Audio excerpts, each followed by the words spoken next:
अस्सलाम वालेकुम जी, good morning public. आप देख रहे हैं प्रोग्राम और मुझे कहते हैं सुहाब सर। मेरे साथ मौजूद है रिस्पेक्टेड अब्दुल रऊफ साहब। अस्सलाम वालेकुम। और हरमीत हमारे साथ मौजूद है और वो भी जश्न मना रहा होगा आज। सर छुट्टी हो जाती ना, क्या ही होता, आप सोचे छुट्टी होती, हमने तब भी यही होना था, हमने तब भी यही होना था, छुट्टी होती भी, बाकी कौन सबक याद किया उसको छुट्टी ना मिली। हाँ, जिससे सबक याद किया, लेकिन जो जीता उसको छुट्टी मिल गई और वो भी अर्जेंटीना से जीता। मेसी रोनाल्डो की रोजाना हम बात करते हैं, लेकिन लोग अभी तक इसको डाइजेस्ट नहीं कर पा रहे कि मेसी की टीम वो भी सऊदी अरब से हार गई और दुनिया की तीसरे नंबर की टीम जो टॉप 3 में आती है और जिसके बारे में कहा जा रहा था कि उसके चांसेस हैं वर्ल्ड कप जीतने के, वो हार के अगर एक मैच और वो इस राउंड में हार गई तो वो टूर्नामेंट से बाहर हो जाएगी। और अगले जो मैचेस हैं वो भी उसके बड़े सख्त हैं। तो मतलब ये है कि कल एक अनहोना कारनामा सर अंजाम दिया सऊदी अरब ने, और तारीखी, और जिस तरीके से, खैर पहले हरमीत का रुख करें। हरमीत साहब ने आज मरून पहना हुआ है। मरून मैं भी बता देता हूँ, मैं तो इसको सूहा रंग कहती हूँ। डार्क मतलब है ना सूहा रंग, सूहा रंग और तरह का होता है, ये मरून है मेरे ख्याल में। चलिए हम आपको दिखा देते हैं, आप खुद जज कर ले सूहा है ये मरून है। जल्दी से हरमीत के पास जाते हैं। हरमीत अस्सलाम वालेकुम, गुड मॉर्निंग फ्रॉम लाहौर। जी वालेकुम सलाम, सत श्री अकाल, गुड मॉर्निंग रू साहब और सुहाब। वाकई में छुट्टी तो होनी चाहिए थी, लेकिन हमें छुट्टी ना मिली तो फिर फायदा भी ना था। लेकिन ये भी बड़ा हैरान कुन कल जो ये मौका हुआ है, कल जो मैच हुआ है और बड़ा मजे का कमाल का मैच हुआ है और बड़ी हैरान कुन शिकस्त जो है हुई है। अगर आप देखें दुनिया की तीसरी आप देखें कि पोजीशन पे विराजमान थी और उसको सऊदी अरब की जानिब से शिकस्त का सामना हुआ है। अब हम देख रहे हैं कि स्पोर्ट्स में पहले तो हम ये देखते थे कि मजबूत टीम है उसका मुकाबला करना बड़ा मुश्किल होता था, लेकिन आप देखें ना कि कमज़ोर टीम भी मुकाबला करने के लिए आई जाती है और जीत भी जाती है। वो बहुत बड़ी बात है। और कल जो जश्न मनाए जा रहे थे सऊदी अरब और कतर में, और कतर के जो कुछ बड़े ओहदों पर फाइज लोग हैं उन्होंने सऊदी अरब का झंडा भी लहराया स्टेडियम में। तो बड़ी एक्साइटमेंट थी। और यहाँ पे पाकिस्तान में भी तो जाहिर बात है पाकिस्तानी लोग भी, यहाँ पे भी हम सोशल मीडिया पे देख रहे थे कि सऊदी अरब को बड़ा सपोर्ट किया जा रहा था। और आपकी बात दुरुस्त है कि अब टफ हो जाएगा आगे मैचेस जो हैं। हाँ। अच्छा अरमीत, हम ना रिलेट कर सकते हैं। आप जो बात कर रहे हैं ना, मतलब आप सोचिए कि ये ऐसी सिचुएशन थी कि इंडिया पाकिस्तान का मैच हो, चाहे आप सीरीज हार जाए, आप वर्ल्ड कप हार जाए, लेकिन हमारी सिचुएशन आपको याद है वो होती है अगर हम इंडिया से जीत जाए तो हमें फील होता है कि अच्छा समझे कि हमने विक्ट्री अपने नाम कर ली है। सर कल सऊदी अरब का ये हाल था, शाह सलमान समेत मिडिल ईस्ट के जो सजदे में चले गए वो, और झंडे जिस तरह लहराए, रक्स भी किया जिन्होंने किया। दरवाजे पूरी टीम जो है वो सजदे में भी गई और शुक्र अदा किया उन्होंने। छुट्टी जिस तरीके से की है वो वाकई ऐसी लग रहा है। मैं यहाँ पे एक जिक्र करूँ एक फिल्म का भी, जो फिल्म मेरे ख्याल में जो लोग ईरानी सिनेमा के शौकीन हैं उनके हवाले से, ईरान अगरचे पहला मैच हार गया था लेकिन ईरान की वो फिल्म बड़ी यादगार है, उसका नाम है ऑफ साइड। अच्छा। ऑफ साइड भी एक फुटबॉल टूर्नामेंट से शुरू होती है, फुटबॉल मैच से शुरू होती है। वो क्वालिफाइंग मैच है जो ईरान के अंदर होना है और उसको देखने के लिए इस सख्त रिजीम में दो लड़कियां फैसला करती हैं कि लड़कों का भेस बदल के वो स्टेडियम में चली जाए। अच्छा ठीक है। और जब वो भेस बदल के जाती हैं तो उनको पकड़ लिया जाता है, जाहिर है वो पकड़ी जाती हैं तो एक रस्सा जो है उसके ज़रिए एक जगह बनाई हुई है जहाँ पे वो तमाम लड़कियाँ जो मैच देखने के लिए आई हुई हैं उनको रखा हुआ है। अब अंदर मैच चल रहा है स्टेडियम में, बाहर ये लड़कियाँ और बाहर गार्ड्स भी हैं और ये बड़े जनाब जोशो जज्बे के साथ देख रहे हैं। वो मैच ईरान जीत जाता है, क्वालिफाई कर जाता है। सही। और फिर इन लड़कियों को बसों में भर के इनके घरों की तरफ ले जाया जा रहा होता है। रास्ते में क्राउड है, सड़कों में निकला हुआ है जैसे सऊदी अरब में निकला हुआ है, जश्न मनाया जा रहा है। और उसमें ये लड़कियां उतर के क्राउड में गुम हो जाती हैं और मुहाफिज भी कोई इतना रोकते नहीं है। तो बहरहाल ये एक ऐसी शानदार फिल्म है ऑफ साइड जिसको जो लोग फिल्म के शायकीन है उनको जरूर देखना चाहिए। लेकिन सर हम मिडिल ईस्ट की अगर बात करें ना तो ऑब्वियसली हम ये एक्सपेक्ट करते हैं कि वो टीम्स आपस में तो फुटबॉल खास तौर पर खेलती रहती है, लेकिन ये जो जितने भी ये ममालिक हैं जो कि इस वक्त वर्ल्ड कप में मौजूद है, मतलब हम अर्जेंटीना से, कल मैं एक मीम देख रही थी, अगर सऊदी अरब अर्जेंटीना से जीता है तो कल एक मीम में ना सर बाबर आजम मेसी के पास आते हैं और कहते हैं कोई बात नहीं, हम भी जिम्बाब्वे से हार के सेमीफाइनल में गए थे, इट्स ओके, आप भी चले जाएंगे। मतलब इस तरह की मीम्स बन रही है और मेरे ख्याल में पोलैंड और बेल्जियम के साथ मैच है अर्जेंटीना का। दोनों यूरोप की टीमें आज भी 4 मैच बड़ी टफ होती हैं, मतलब वो इतनी टफ होती हैं कि जिसकी कोई हद नहीं। और कोई भी उनमें से अपसेट शिकस्त दे सकता है अर्जेंटीना को। अगर इन टीमों में से एक भी टीम जीत गई तो अर्जेंटीना बाहर हो जाएगा। ये दोनों मैचेस जीतना बड़े जरूरी हैं पूल में टॉप पे आने के लिए। लेकिन सर मैंने जो कल आफ्टर इफेक्ट्स देखे हैं ना, मतलब एक तो चले छुट्टी दी शाह सलमान ने, कल छुट्टी है भाई बॉस, आज सारे घरों में रहो और सेलिब्रेट करो। आज तो ईद का सर समा पूरे सऊदी अरब में आप देखेंगे। और सर कल जब जीत के बाद मैंने शायकीन, सऊदी अरब के जो क्रिकेट शायकीन है सर, मैंने कुछ वीडियो जैसे देखी, दरवाजे तोड़ दिए उन्होंने, मतलब फुटबॉल से जो उनके क्रिकेट बार बार क्यों आ रहा है मेरे मुंह पे, क्रिकेट की बात कर रहे हैं। कमेंट्री सुनाएं आपको? हाँ सर जरूर, वो 10 10 मिनट की हरमीत वो जो कमेंट्री थी ना, कैसी होती है आए चल के आपको दिखाते हैं। वल्लाह वल्लाह मतलब मैंने जब ये वीडियो देखी ना तो मैंने इसको 3 दफा देखा। मैं चाहती हूँ शायकीन को एकदम हम दोबारा दिखाएं। आप सिर्फ आखिरी 10 मिनट की कमेंट्री अगर आप देखें तो आप फील करते हैं कि विक्ट्री आपकी है, आप जीत रहे हैं। मतलब बार बार मैंने इसको देखा है, लेकिन they are really really good. Stadium झूम रहा था सर। ये जो कमेंट्री लास्ट 10 मिनट की थी ना, इसने तो ऐसा जोश गरमाया वहां पर शायकीन का कि चले जो तो एक्साइटेड थे वो थे। सर मैंने एक क्लिप देखा, पता नहीं वो क्लिप हमारे पास है कि नहीं, सोशल मीडिया पे आपने देखा होगा, दरवाजे तोड़ दिए सऊदी अरब में मौजूद जो फुटबॉल देख रहे थे उस वक्त। लेकिन सर बहुत सारे क्रेडिट्स है, कल वाकई एक तारीख रकम हुई है। 36 अब तक मैचेस अर्जेंटीना ने कंटिन्यूसली जीते हैं, कोई मैच नहीं हारे। 36 के बाद ये ब्रेक हुआ है, उसके बाद ब्रेक हुआ। खैर हम चलते हैं आगे, फुटबॉल से हम क्रिकेट की तरफ चलते हैं। इंग्लैंड की टीम 27 तारीख को पाकिस्तान पहुंच रही है, जहां पे उसके टेस्ट शुरू होने हैं पाकिस्तान के खिलाफ। और उस हवाले से पाकिस्तानी क्रिकेट टीम का अनाउंसमेंट हो गया। अब के बड़ी तब्दीलियां उसमें आई हैं। हसन अली नहीं है, फुआद नहीं है टीम के अंदर, उसकी जगह 2 नए प्लेयर ख़ास तौर पे जिनका बड़ा तस्करा हो रहा है, एक मोहम्मद अली फास्ट बॉलर है और एक अबरार लेग स्पिनर है, जिनके बारे में बहुत ज़्यादा हो रहा है कि वो जनाब वो टीम का हिस्सा होंगे। तो अब लेग स्पिन के खिलाफ यासिर जो है, यासिर को भी टीम का हिस्सा नहीं बनाया गया, रेस्टिंग मूड पे चले गए सर, रेस्टिंग मूड। तो हरमीत काफ़ी तब्दीलियां आ गई क्रिकेट टीम के अंदर, और हम उम्मीद करते हैं कि टफ टाइम देगी पाकिस्तान की टीम क्रिकेट इंग्लैंड को। क्रिकेट इंग्लैंड जो है वो इस दफ़ा अगरचे वो वर्ल्ड कप जीत गए 2020 का, लेकिन जब 50-50 ओवर्स का मैच हो, वनडे मैच हो, तो ऑस्ट्रेलिया ने बड़ा रगड़ा लगाया है। कल भी एक मैच था जिसमें तकरीबन 355 रन्स बना लिए 5 विकेटों के नुकसान के ऊपर वनडे में, और ऑस्ट्रेलिया की टीम आधे भी नहीं कर सकी। आधे क्या, बहुत ही कम स्कोर के ऊपर इंग्लैंड की टीम आउट हो गई और ऑस्ट्रेलिया ने आउट क्लास कर दिया। 3 मैचों की सीरीज थी, तीनों की तीनों जीती। तो इस तरह से मतलब एक इंग्लैंड की टीम हमारे पास आ रही है। यहाँ पे मुझे लगता ये है कि स्पिन अटैक होगा ज़्यादातर, और अबरार के बारे में कह रहे हैं कि वो बहुत ही शानदार परफॉर्म करेगा। जी हरमीत। बिल्कुल रोहन साहब, आपकी बात दुरुस्त है कि एक तरफ हम चेंजेस भी बहुत ज़्यादा देख रहे हैं कि कुछ ऐसे नाम जो हमारे लिए भी नए हैं, और देखना ये भी कि उनकी परफॉर्मेंस किस तरह है। लेकिन आपकी बात दुरुस्त है कि इंग्लैंड ने ऑस्ट्रेलिया का सामना किया, लेकिन इसमें कोई शक नहीं कि हमने जब उनके साथ 2 दफ़ा सामना किया तो हमें शिकस्त का सामना हुआ है। अब मामला हम ऐसे लग रहे हैं कि जो फॉर्म है, ऐसा नहीं कह सकते कि एक शिकस्त एक सीरीज़ के आने के बाद कहीं न कहीं इंग्लैंड जो है उसको हम ये ना समझे कि वो उसी तरह टफ टाइम हमें नहीं दे सकती, बल्कि वो दे सकती है, उससे कबल भी दे चुकी है।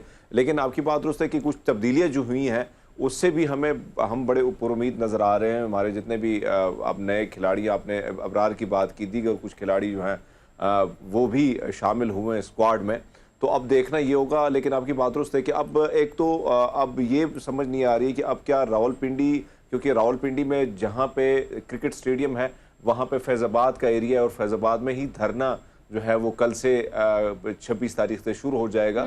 लॉन्ग मार्च है, लेकिन धरने की बात भी हो रही है। एक तो पूरे खेमा बस्ती जो है वो तैयार कर दी गई है, टॉयलेट भी 500 टॉयलेट वगैरह भी जो है वो भी तैयार कर दिए गए हैं, पूरा सिस्टम जो है तब्दील किया जा रहा है। तो ऐसे में ये समझ नहीं आया कि क्या आया रावलपिंडी से ये चेंज करेंगे, लाहौर की तरफ शिफ्ट करेंगे या कराची या मुल्तान की तरफ, ये अभी मेरे पास ये खबर नहीं है, शायद आप लोगों के पास हो।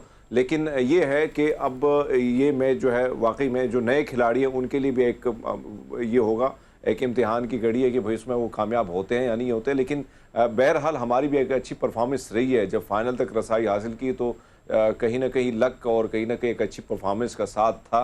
जिसकी वजह से हमारी रसाई हुई थी। लेकिन अब ये देखना है कि इस तमाम तर नज़र जो हैं इन नए खिलाड़ियों की परफॉर्मेंस को भी मरकूज़ हैं और देखना ये है कि ये किस तरह परफॉर्मेंस देते हैं। लेकिन आपकी बात दुरुस्त है कि ये है कि पाकिस्तान भी कहीं ना कहीं अपने होम ग्राउंड पे टफ टाइम दे सकती है इंग्लैंड को। आपने बड़ा इंपॉर्टेंट पॉइंट उठाया। परसों जो ब्रिटिश हाई कमिश्नर हैं वो इमरान खान से मिले भी और इमरान खान ने उनको इस बात की यकीन दहानी कराई कि क्रिकेट जो मैच है उसके ऊपर असरअंदाज नहीं होने देंगे धरने को। वैसे तो यहीं से हम चलते हैं, ज़रा धरने की भी बात कर लें। अब जबकि समरी आ गई है नामों की, 6 नाम GHQ ने भिजवा दिए हैं वज़ीर आज़म को। उनमें से एक आर्मी चीफ होगा और वज़ीर आज़म की अब सवाबदीद है कि वो किसको बनाते हैं। आज पार्लिमानी जो पार्टियां हैं उनका और जो इत्तेहादी हैं, इत्तेहादियों का इजलास बुला लिया है वज़ीर आज़म ने। वज़ीर दिफा को भी तलब किया है, उन्होंने कैबिनेट का भी इजलास है जिसमें ये सारे नामों के ऊपर बहस करेंगे, वो गौर करेंगे, उसके बाद कॉन्फिडेंस में लेंगे और ये जनाब इसके बाद फैसला हो जाएगा। उम्मीद है कल तक फैसला हो जाएगा, तो कल तक ये फैसला कर लेंगे। ऐसे में इमरान खान का धरना उसके मकासद क्या रह जाएंगे, वो बड़ी एक सोच तलब बात है। इस हवाले से खैर हमने आगे चल के बात भी करनी है, डिटेल में करेंगे अपने पॉलिटिकल सेगमेंट में डिटेल में इस हवाले से कि वक्त से पहले ही फैसला लिया जा रहा है, लेकिन ये फैसला अबाउट टू डन है। बस आज की डिस्कशन के बाद उम्मीद है कि कल तक ये नाम हमारे पास आ जाएगा। हम सिर्फ एक बात कर लें, जमीलुद्दीन आली साहब का तस्करा कर लें। आज उनका यौम वफात है। उनका असल नाम मिर्ज़ा जमीलुद्दीन अहमद था। बहुत ही ज़बरदस्त किस्म के शायर और मुझे ये एजाज़ है उनकी 2-3 किताबें उन्होंने अपने हाथ से साइन करके मुझे दी हुई हैं। ख़ास तौर पे दोहे उनके जो हैं, दोहों के कमाल शायर है। हमें सबसे बड़ी बात ये होती है कि हमारे कौमी तराने जो मिली नगमे हैं, ख़ास तौर पे मिली नगमे वो माफ़ी चाहता हूँ मैं, बहुत से मिली नगमे जमीलुद्दीन आली के लिखे में। नुसरत फजली का एक तराना बहुत ही मुझे काम करने का उस पर एजाज़ हासिल है। मैंने हमारे दोस्त है उनके साथ मिलके उसकी शूट की। मेरा इनाम पाकिस्तान, मेरा पैगाम पाकिस्तान, बहुत फेमस है सर, बहुत फेमस है। मोहब्बत अमन है और उसका है पैगाम पाकिस्तान। तो जमीलुद्दीन आली का पहला तखल्लुस माइल था। गज़ल के अलावा उन्होंने दोहे और गीत भी लिखे।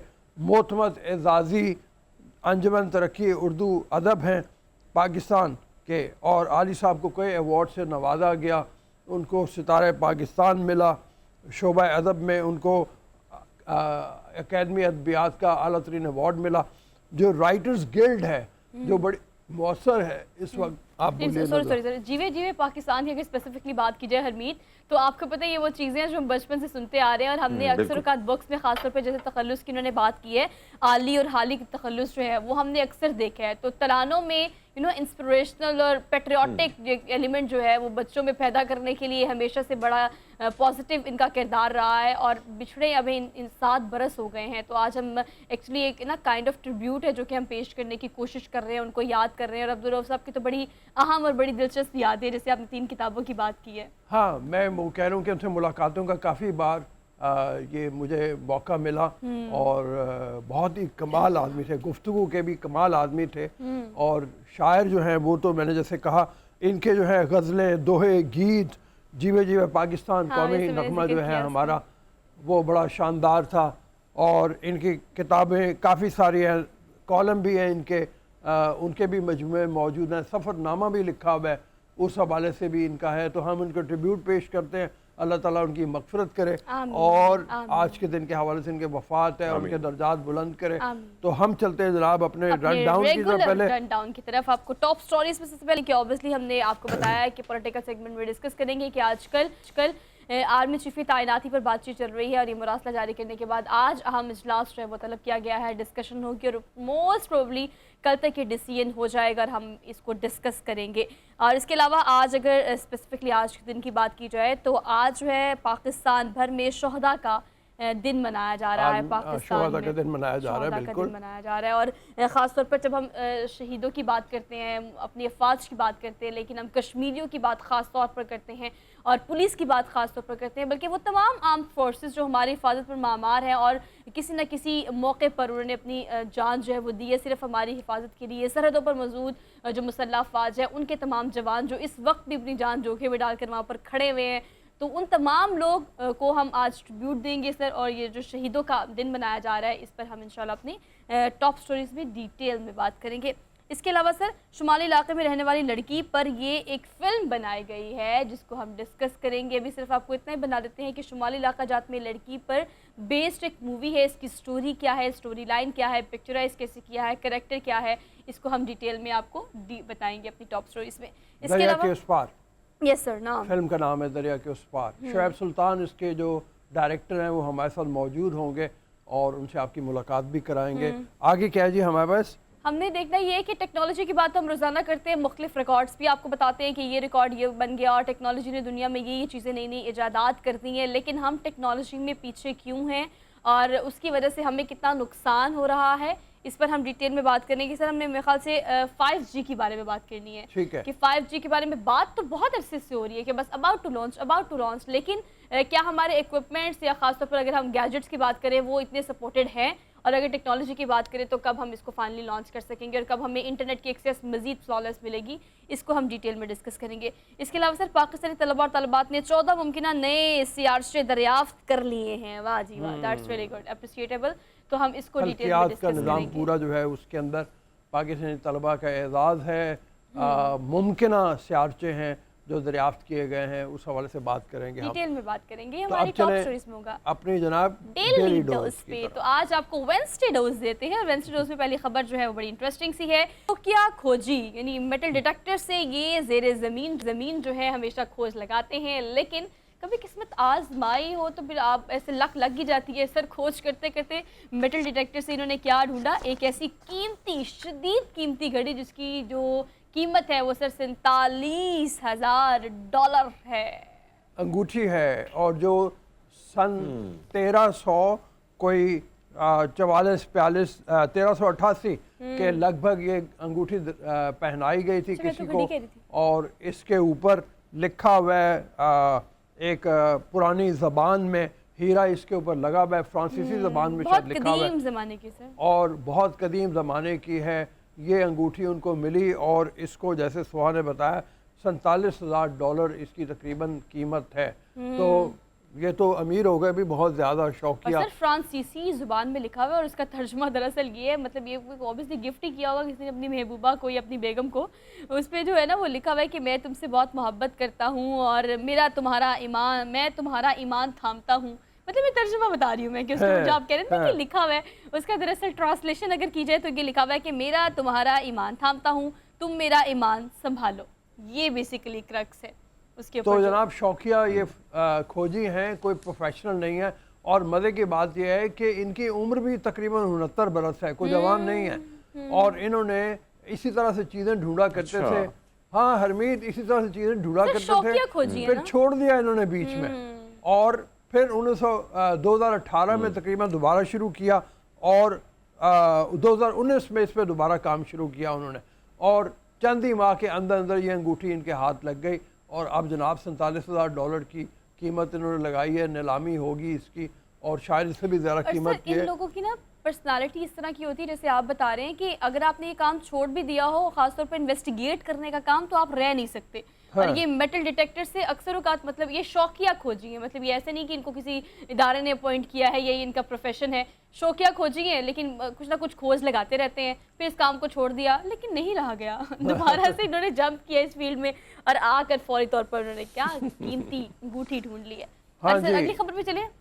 वॉशिंगटन के तमाम मेट्रो स्टेशन। मैं इस खबर से पहले आपसे पूछना चाहती हूँ, क्या वॉशिंगटन डीसी के कितने स्टेशंस पे आपने ट्रेवल किया? मैं बहुत ज़्यादा, चूँकि वॉशिंगटन डीसी में मैं 2 साल रहा हूँ। अच्छा। अपने पढ़ने के दौरान में मुझे तो बहुत खूबसूरत लगता है, यानी मुझे तो यही लगता है वॉशिंगटन डीसी के जैसे 2 साल रह के वहाँ पढ़ने के दौरान में सफ़र इतना ज़्यादा किया, और मैं ट्यूब स्टेशन पर ही काम मतलब सफ़र किया करता था। मेरी जो यूनिवर्सिटी के पास का स्टेशन था उसका नाम टेनली टाउन था। मुझे अभी तक याद है, वहाँ मैं उतरा करता था, वहाँ से यूनिवर्सिटी की, अमेरिकन यूनिवर्सिटी वॉशिंगटन डीसी, उसका सर रूटीन का हिस्सा था ना। लेकिन मैं आपको ये बता दूं कि 97 स्टेशन हैं जी वॉशिंगटन डीसी में, मेट्रो स्टेशन के खास तौर पर। और ये हम आपको जो खबर देने लगे वो ये कि जनाब को पता नहीं क्या सूझी कि 8 घंटे के अंदर अंदर सर इन्होंने कितने 97 स्टेशन घूमने का रिकॉर्ड बना लिया है। सिर्फ 8 नहीं, 8 घंटे और 54 मिनट, मतलब आप इसे 9 घंटे कह लें। तो 9 घंटों में उन्होंने कहा मैं ये मार्का सर करूंगा। और मैं सर पता नहीं हाथ लगा के भाग जाते थे अगले स्टेशन पे, इन्होंने मतलब वेट ही नहीं किया। लेकिन हर स्टेशन को देखना और हर पे स्टे करना और फिर आगे फॉरवर्ड होना, मतलब 8 घंटे में करना, ऑब्वियसली सर एक रिकॉर्ड ही है। ठीक है जी, अगली खबर की तरफ चलते हैं। 3 कतारें और 30 लोगों पर मुश्तमिल दुनिया का सबसे ज़्यादा छोटा शहर, इसके बारे में हम आपको बता रहे हैं। क्रोएशिया का ये शहर है, ज़ाग्रेब इसका जो शहर है। और इसकी सर मरदमशुमारी की गई थी, और जब उस वक्त की थी तब भी जो है ना यहाँ पर गालिबन 30 ही अफराद की आबादी थी। अब भी 30 ही अफराद की आबादी है, लेकिन देखने में इंतहाई खूबसूरत और पुराने ज़माने का बना हुआ है। और आप इसे देखें कि आज भी इसको बहुत नीट रखा गया है, बहुत क्लीन रखा गया है, व्यू बड़े ज़बरदस्त हैं। और सर क्या मतलब, अब लगता है हर घर दूसरे घर में रिश्तेदार ही होंगे, एक पूरा ख़ानदान ही, 30 लोग का एक ख़ानदान ही होता है, हर कोई किसी ना किसी का रिश्तेदार होगा। लेकिन अच्छा लग रहा है। इसकी आबादी में इजाफा नहीं हो रहा, लेकिन यहाँ पे टूरिस्ट बहुत ज़्यादा आता है। और ये भी बहुत कदीम ज़माने से ये घर इसी तरह बनते चले मौजूद हैं। यहाँ पे कदीम मकानात बने हुए हैं जिनको रेनोवेट करके और लोग यहाँ पे रह रहे हैं, जो छोड़ना भी नहीं चाहते। उनकी आमदन का ज़रिया भी यही टूरिस्ट हैं जो यहाँ पे आते हैं। तो मैं तो बड़ा हो रहा था कि कोई मौका मिला अगर अब यूरोप जाने का तो यहाँ जरूर जाना है। मतलब छोटी सी आबादी, सर ने कहा कि 3 लाइन्स अगर आप देखें तो आप समझे कि वो 3 लाइन्स घरों की हैं, और उन घरों की लाइन्स के बाद लो जी ये शहर ख़त्म हो जाता है। सर हैरान कुन बात तो ये कि आबादी भी नहीं बढ़ रही, और मतलब किसी एक की डेथ हो जाती है, कोई एक पैदा हो जाता होगा। 2011 में मरदमशुमारी हुई है और अब से लेके अब तो कहा जा रहा है कि 27 अफराद की इनकी आबादी होगी, पहले 30 कहा जा रहा था। तो ये बड़ा छोटा सा और एक फैमिली काइंड ऑफ सिटी है जिसके बारे में हमने आपको बताया है। सर आगे बढ़ते हैं। ये एनर्जी ड्रिंक्स पीने का अगर आपको शौक है तो इसके बारे में सुन लें कि ये बहुत नुकसानदेह भी साबित हो सकती हैं, ख़ास तौर पे अगर आप एक मखसूस मकदार से ज़्यादा इसको इस्तेमाल करें। ये साहब जिनको एक रिकॉर्ड बनाने का शौक था, 10 मिनट में 12 एनर्जी ड्रिंक्स इन्होंने पी, और नतीजा क्या निकला? अस्पताल पहुँच गए। आधा इनके जो है उनके ऊपर असर हुआ और इनको हॉस्पिटलाइज होना पड़ा। एनर्जी ड्रिंक्स के बारे में यही डॉक्टर तकरीबन तमाम ये कहते हैं कि इंतहाई नुकसानदेह साबित होते हैं। बड़ी आपको अगर इसे अवॉइड करें तो ना ही हो, आप पिएँ तो ज़्यादा बेहतर है। इसके अंदर चीनी की मिकदार भी बहुत ज़्यादा होती है और पता नहीं क्या क्या केमिकल मिलाए हैं, बहुत होते हैं सर जो आपकी अपनी सेहत के लिए बड़े हार्मफुल होते हैं। और आपको याद होगा हमने डेली डोज में खबर भी दी थी सर, एक शख्स जो पिछले पता नहीं 30 से 35 साल से सिर्फ ड्रिंक ही ले रहा था। लेकिन ऑब्वियसली वो टाइम है ना, मतलब वो पानी की जगह ड्रिंक ले रहा था। हमने खबर दी थी, वो भी काफ़ी इंटरेस्टिंग थी। लेकिन इन्होंने रिकॉर्ड बनाने के चक्करों में 10 मिनट का टाइम लिया, और 10 मिनट में अगर आपने 12 ड्रिंक्स पीने का रिकॉर्ड बनाना था, रिकॉर्ड तो नहीं बना जनाब, अस्पताल पहुंच गए। और एनर्जी ड्रिंक्स भी वो वाली जिसमें आप देख लें कंपैरेटिवली चीनी भी ज़्यादा होती है और आपका कार्बोहाइड्रेट्स भी ज़्यादा होते हैं, तो वो एकदम अंदर उन्होंने इफेक्ट किया। भी अल्लाह ज़िंदगी देखिए आप, ये ना हो कि एनर्जी ड्रिंक के जरिए में एनर्जी आपके अंदर से ज़ीरो हो जाए। हाँ जी, अगली खबर भी जल्दी से आपको देते हैं, और वो है जनाब के अस्पताल के ICU वार्ड में गाय चहल कदमी। गाय जो है वो पहुंच गई ICU वार्ड में, इंडिया में ICU वार्ड जिसके बारे में ये होता है कि इसको इंतहाई साफ शफाफ रखा जाए, किसी तरह के कोई जर्म्स ना यहाँ पे हो। चूँकि ICU में वो मरीज होते हैं जो इंतहाई निगहदाश्त का इलाका होता है। यहाँ पे तो आपको जूते भी पहन के जाने की इजाज़त नहीं है। लेकिन इंडिया में ये हो सकता है जहाँ पे गाय को इंतहाई मुतबरक समझा जाता है, गेहूँ माता वो उसको कहते हैं, गाय माता, उसको पकड़ता कोई नहीं है, उसको रोकता कोई नहीं है अगर इस तरीके से आ जाए। हालांकि इन्होंने 2 मुलाजिम भी रखे हुए थे गायों को बाहर निकालने के लिए अगर कोई ऐसी हो, लेकिन वो गाय अंदर आई, इनके तिब्बी आलात भी खा गई और हर चीज़ में उसने मुंह मारा। लेकिन आपको पता है कि यहाँ ऐसा पहली दफ़ा नहीं हुआ। इसी अस्पताल में जो कि इंडिया में ये मौजूद है, यहाँ पहले भी गाँव माता, उनकी तो गाँव माता ही है, वो बार बार आती रहती है। तो सिर्फ 2 बंदों को अपॉइंट किया गया, जॉब पर रखा गया, इसलिए कि अगर गाँव माता अंदर आती है तो आपने उसको बड़े एहतराम से, बड़े प्यार से आपने उसको बाहर निकाल देना है। लेकिन इस वक्त दोनों छुट्टी पे थे, और गांव माता ने इस चीज़ का फ़ायदा उठाया, उन्होंने कहा चलो जी दोनों छुट्टी पे है तो मैं अंदर जाती हूँ। और आईसीयू जैसे कि सर बता रहे हैं कि इंतहाई निगहदाश्त का वो कमरा जहाँ पर इंतहाई क्रिटिकल जो है ना वो पेशेंट्स मौजूद होते हैं और उनको ख़ास तौर पर किसी किस्म के जर्म्स, किसी किस्म के एक्सटर्नल इम्पैक्ट से दूर रखा जाता है। तो भी ये अंदर घुस गई और किसी ने वीडियो बनाई और हमने वीडियो आपको दिखा दी कि देखिए जी इंडिया में ये सब कुछ हो रहा है। हरमीत अगर साथ मौजूद है, हरमीत बहुत इंडिया की तहकीक करते रहते हैं। हरमीत थोड़ी देर के लिए हमारे साथ नहीं है, हरमीत वापस आ जाएंगे इस्लामाबाद से थोड़ी देर के लिए हरमीत से चल के बात करते हैं। इंडिया से गाय के बारे में जो खबरें आती हैं वो तो हैरान कुन है। हरमीत, ये गाय आईसीयू में, क्या लगता है आपको क्या कर रही होगी वो? अपना इलाज करने तो नहीं चली गई थी अंदर? सर ट्रीटमेंट करने गई होगी और क्या कह सकते हैं, क्योंकि हिंदुस्तान में तो वैसे भी गाय को ज़्यादा मुतबर एक जानवर समझा जाता है और गाय माता तस्वर किया जाता है। और वहाँ पे हम देखते हैं कि गलियों कूचों में और जहाँ जहाँ से आप जाएंगे तो उनको रोका भी नहीं जाता है। और अगर आप कुछ कहते भी हैं तो फिर पूरे जो कम्युनिटी है वो इकट्ठी हो जाती है और फिर जो वाट आपकी लगनी है फिर वो लगनी है। लेकिन यहाँ पे ये देख रहे हैं कि हॉस्पिटल के चक्कर भी, वो जाहिर बात है मॉनिटरिंग पे ड्यूटी लगी होगी उसकी, तो सोचा होगा कि मैं इधर मॉनिटरिंग कि हॉस्पिटल में क्या हो रहा है सारा कुछ। लेकिन रऊसा इधर भी कोई कम नहीं है। हमारे यहाँ भी स्कूल्स वगैरह में अगर आप जाएंगे तो तबेला बना होता है पूरे का पूरा। हमने पूरा पढ़ाई का सिस्टम जो है उनके हवाले कर दिया, उन्होंने डॉक्टरों का सिस्टम गाय के हवाले कर दिया, तो हमने मजियों के हवाले कर दिए यहाँ पे सिस्टम। तो कहीं ना कहीं इस किस्म की वीडियोस यहाँ पे भी बरबार है और हिंदुस्तान में भी है। हाँ, बहरहाल हरमीत, वो जो है ना गाय को आईसीयू वार्ड में जाना वो हैरान कुन बात है। आईसीयू वार्ड को, जैसे मैं पहले कह रहा हूँ, इंतहाई साफ शफाफ इंतहाई निगहदाश्त का इलाका करार दिया जाता है, तो वहाँ पे जाना मतलब किसी अजूबे से कम नहीं। और ये वाकया ये है कि वो कह रहे हैं यहाँ अक्सर गायें आ जाती हैं आईसीयू वार्ड में, पहले भी आती रही। तो उन्होंने 2 बंदे रखे हैं, उन्होंने अपॉइंट किए कि आपने सिर्फ इस गांव माता को बाहर निकालना है, जब वो आ जाएंगी बड़े एहतराम से प्यार से सहला के। लेकिन वो दोनों जनाब जो है वो छुट्टी पे थे, तो उन्होंने छुट्टी का फायदा उठाया। उन्होंने कहा अपना इलाज मुआवजा खुद ही कर लेती हूँ, जो अंदर पेशेंट मौजूद है उसका इलाज करने अंदर चली जाती हूँ। तो शी और ही बिकेम डॉक्टर। ठीक है जी, हम चलते हैं ब्रेक की तरफ। एक क्विक ब्रेक लेते हैं, आते हैं प्रोग्राम को आगे लेके चलेंगे। You keep watching good morning public.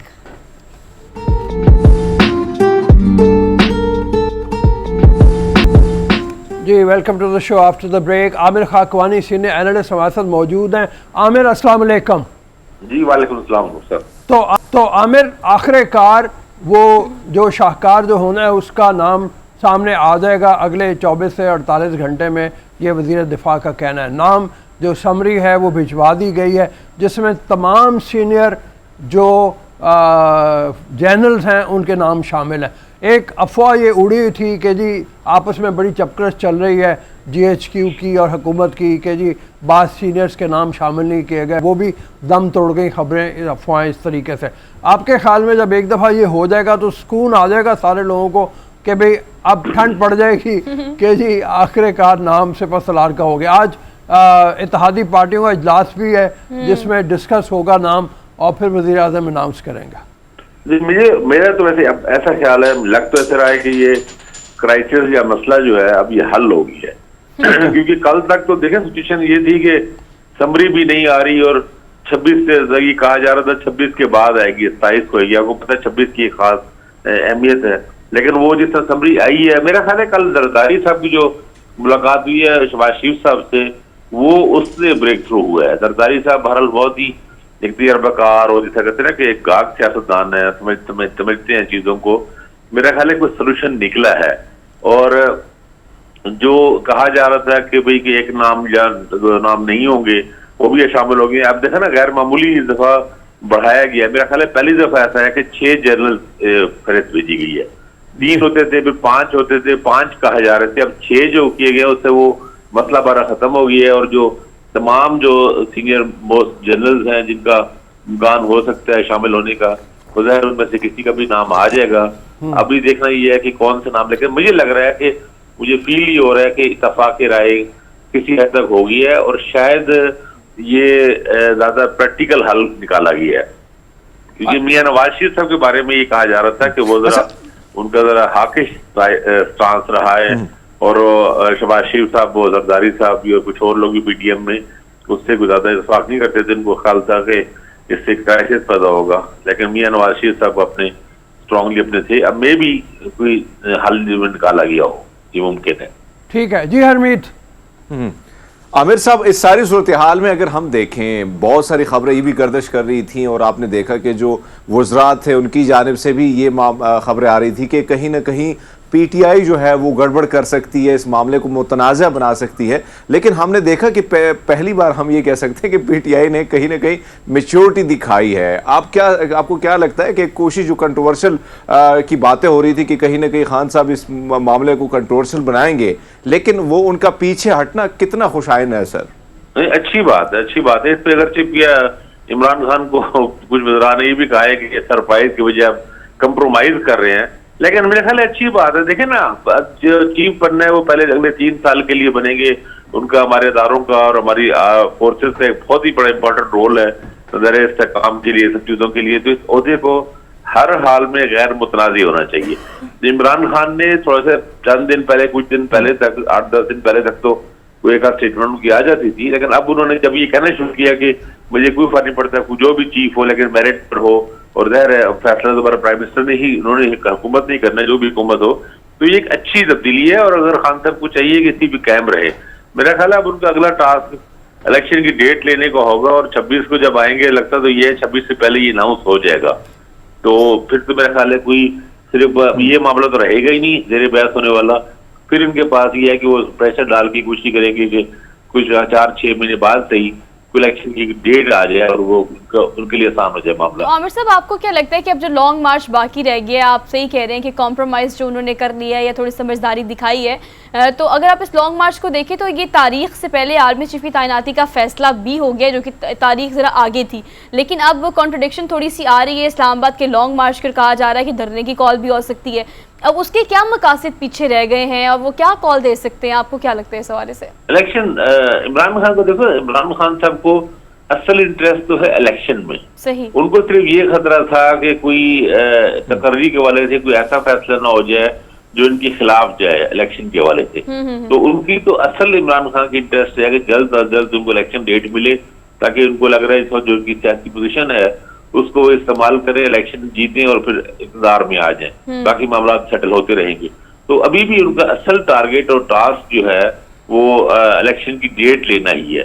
तो वो तो मेरे ख्याल है अब लॉन्ग मार्च जो धरने के, लेकिन अब इसमें एक फैक्टर अदालतों का भी है। अब अदालतों में भी एक केस जा चुका है ना, अदलिया की तरफ से भी मुमकिन है कोई ना कोई ऐसा रास्ता निकले। मेरा ख्याल है अगर ये 24 को कह रहे हैं इजलास के बाद 25 तक, 24 से 25 तक अगर अनाउंसमेंट हो जाती है तो उससे कई चीजें क्लियर हो जाएंगी। और कल एक और डेवलपमेंट भी हुई है कि इलेक्शन कमीशन के फैसले के मुताबिक ट्रायल कोर्ट में, सेशन कोर्ट में इनके खिलाफ केस भी दायर हो गया और वो काफी सख्त केस है। उसमें इनके खिलाफ सजा भी हो सकती है, कैद की सजा भी उसमें है। अब वो भी देखेंगे कितना केस स्पीड से आगे चलता है। मीडिया वाले तो, इलेक्शन कमीशन वाले तो पुरउम्मीद है कि केस तेजी से आगे चलेगा। तो पाकिस्तान में इस किस्म की जो अहम फैसले होती हैं या पार्लियामेंट होती है, वो चीज होती है, वो बहुत चीजों पर इफेक्ट आ रही है। सर का टेक्नोलॉजिकल इफेक्ट भी बहुत जगहों पर आता है। अच्छा आमिर, ये बताओ कि इमरान खान साहब का इलेक्शन के बारे में जोर देना ये कोई मौसर रहेगा ये सारी इन चीज़ों के बाद? यानी धरने को बैठ जाए, अगर वो जाके कितना ज़रा तंग कर सकते हैं वो वहाँ पे बैठ के, जब लोग यहाँ पे अभी लॉन्ग मार्च में चल रहे हैं, उनकी तादाद कम है, आपके ख्याल में कितने लोग इकट्ठे कर सकते हैं?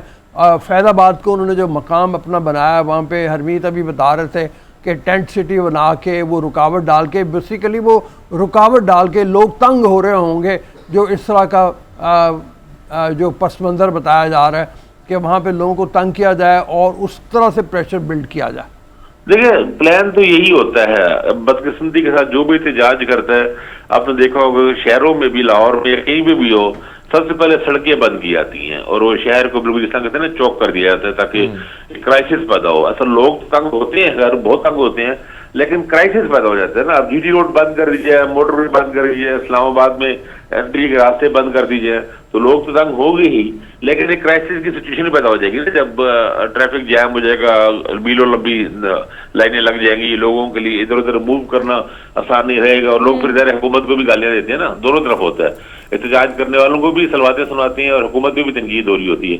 तो ये क्राइसिस पैदा करने मकसद होता है। अभी तक देखें लॉन्ग मार्च में बंदे उस तरह उन्होंने इकट्ठे किए ही नहीं। उनका मकसद ही चूंकि स्लो था, अगर बंदे इकट्ठे कर लेते तो बंदे 1-2 दिनों में थक हार के अपने घरों में चले जाते ना।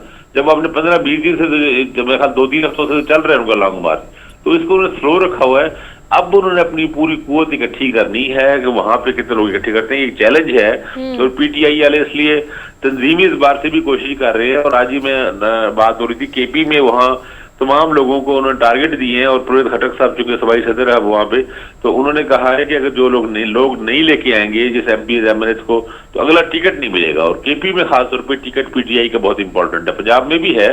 तो ये टिकट से मुंसलिक करके मुख्तलिफ अदला से भी उनको अपने कारकुनों को, मतलब किसी को अगर 2 बसें या 4 या 10 या 1000 या 2000 लोग, उनको इसको मजबूर, उनको इसको चेक करेंगे कि अगर जो नहीं ले आया तो उनको आइंदा पीटीआई की टिकट नहीं मिलेगी। तो ये अगर तंजीमी स्ट्रेटेजी कामयाब रहती है तो 1 लाख से ज्यादा लोग जमा हों, 1.5 से 2 लाख, ये तो 20 लाख कर रहे हैं। आमिर साहब, तो इस सारी सूरत हाल में अगर हम देखें, आर्मी चीफ का जो मामला था उस पर बड़े, उससे पहले भी आपको याद है कि कुछ नाम ऐसे थे, कुछ पीटीआई का एक शख्स फेवरेट था, तो दूसरा शख्स जो है वो नून की ही हम जिक्र कर सकते कि उनके ही फेवरेट था। और अब ऐसा लग रहा है कि जो नवाज शरीफ ने जिस पर हाथ रखा था वही खबरें ये भी गर्दिश करें कि आर्मी चीफ वही बनने जा रहे हैं। अब आपका क्या ख्याल है कि नवाज शरीफ साहब के बारे में पिछले साल भी खबरें गर्दिश कर रही थी कि वो आने वाले हैं, अब ये मामलात ऐसे लग रहे हैं कि एक तो सिफारती पासपोर्ट भी उनको मिल गया है, अब क्या आपको लगता है कि रास्ता आर्मी चीफ के, नए आर्मी चीफ के आने के बाद रास्ते जो हैं नवाज शरीफ साहब के लिए हमवार हुएंगे? क्योंकि हमने कल देखा कि इसाक डार साहब को भी एक बहुत बड़ा रिलीफ जो है वो मिल चुका है नेब कोर्ट से। जी, नवाज शरीफ साहब तो बिल्कुल आ जाएंगे, दिसंबर में या जनवरी तक आ जाएंगे, वो तो बिल्कुल क्लियर है। लेकिन वो नए चीफ के उसके बाद महीना 2 उसके बाद देखेंगे चीजें किस तरह डेवलप हो रही हैं, आराम से आएंगे, जल्दबाजी नहीं करेंगे। लेकिन अभी ये सवाल बाकी है कि किसको मुकर्रर करना है। इस फहरिस्त में 6 लोग हैं और उनमें से कोई एक आध नाम ऐसा है जिसपे कंट्रोवर्सी चलती रही है, तो अगर उनमें से बनाया गया तो भारत कुछ ना कुछ तो होगा। इतना ही सिर्फ समरी में नाम आ जाने से जाहिर मसले सारे हल नहीं हो गए ना। ये अलबत्ता हो सकता है कि जिस नाम के बारे में कंट्रोवर्सी थी या कोई लोग इतराज कर रहे थे, उनको joint chief of staff committee के चेयरमैन बना दिया जाए, वो भी ज़ाहिर पोस्ट ऑफ जनरल बहुत ही एक अहम होता है, तो फिर मसला हल हो जाए। लेकिन मुझे लग रहा है कहीं पे कि इन्होंने कोई प्रैक्टिकल हल निकालने की कोशिश की है, ऐसा हल जिससे मसला ना पैदा हो, ऐसे मेरी फीलिंग है। खबर नहीं है कोई, ज़ाहिर है खबर तो किसी के पास भी नहीं है कि कौन चीफ बन रहा है। ये इस दफा वैसे बिल्कुल ही एक र्यूमर्स है, सारे स्पेकुलेशंस है, किसी को अंदाजा नहीं कि कौन चीफ बन रहा है, क्योंकि मियां नवाज शरीफ अपने कार्ड कभी भी ओपन नहीं करते, इनकी बहुत बड़ी खूबी रही है सियासी एतबार से। और मामला इसलिए फंसा उलझा ही हुआ अभी तक भी। लेकिन मेरी यानी गट फीलिंग कह लें ये है कि मुझे लग रहा है कि मसला हल हो गया है और कोई ऐसा हल निकाल रहे हैं, ऐसी तकरीर। सर, आपको आमिर साहब, अब आपको क्या लगता है कि एक तो कल फवाद चौधरी साहब ये भी कह रहे थे कि पॉलिटिकल इंस्टेबिलिटी जो है, जिस मुल्क में बहरान जिस तरह सियासी चल रहा है, मईशत का बुरा हाल है, तो ऐसे में नए आर्मी चीफ के बाद जो है, क्या आपको लगता है, फवाद साहब तो कहते हैं कि ऐसा नहीं होगा कि ये बहरान जल्द खत्म हो जाएगा, क्या नए आर्मी चीफ के बाद आपको लगता है कि ये जो बहरान चल रहा है इसमें कुछ ना कुछ कमी आ जाएगी और मईशत के हवाले से क्या आपको लगता है कि कुछ रुख बदल जाएगा? नहीं, देखें, बहरान में तो मईशत के एतबार से तो ज्यादा तब्दीली नहीं आनी, क्योंकि बहरान में और बहुत से फैक्टर्स हैं, जिसमें एक फैक्टर पॉलिटिकल इंस्टेबिलिटी का भी है। और ये तो पॉलिटिकल जो स्टेबिलिटी होगी वो तो नए इलेक्शन के बाद ही बनेगी ना। ऐसी हुकूमत जो आए जो कम से कम 5 साल या 2-3-4 साल तक क्लियर हो ना। अब ये हुकूमत इसे आखिरी चंद महीने ही है ना, कोई पता नहीं कि आखिरी ज्यादा से ज्यादा चलेगी तो अगस्त तक चलेगी, पार्लियामेंट इसकी जो मुद्दत है उसकी ज़ाहिर है। तो वो स्टेबिलिटी तो आएगी उस सूरत में इलेक्शन के बाद ही। और चीजें तो खराब भी हो रही हैं, बिगड़ ही रही हैं, वो तो बहुत बड़ा फर्क नहीं पड़ेगा। चीफ के आने से ये होता है कि हुकूमत को जरा एक एतमाद आ जाता है। और इस तरह अगर अदारे ने ए पोलिटिकल होने का फैसला किया हुआ है, अनाउंसमेंट भी उन्होंने कर रखी है, बड़ी बात है, आपको पता ही है, तो वो फिर ये हो जाएगा कि वो अगर अलग हो जाएंगे तो सियासतदानों को अगर आपस में लड़ना पड़े तो फिर इमरान खान को थोड़ा सा एज हो जाएगा कि अगर रेंजर्स और आर्मी अगर उसको रोकने के लिए कोशिश ना कर रही हो या थोड़ा सा साइड पे हो जाए, तो इस्लामाबाद पुलिस की बस की बात नहीं बहरहाल उन लोगों को रोकना, पीटीआई को रोकना, उसको थोड़ा सा एडवांटेज इमरान खान ये चाह रहे।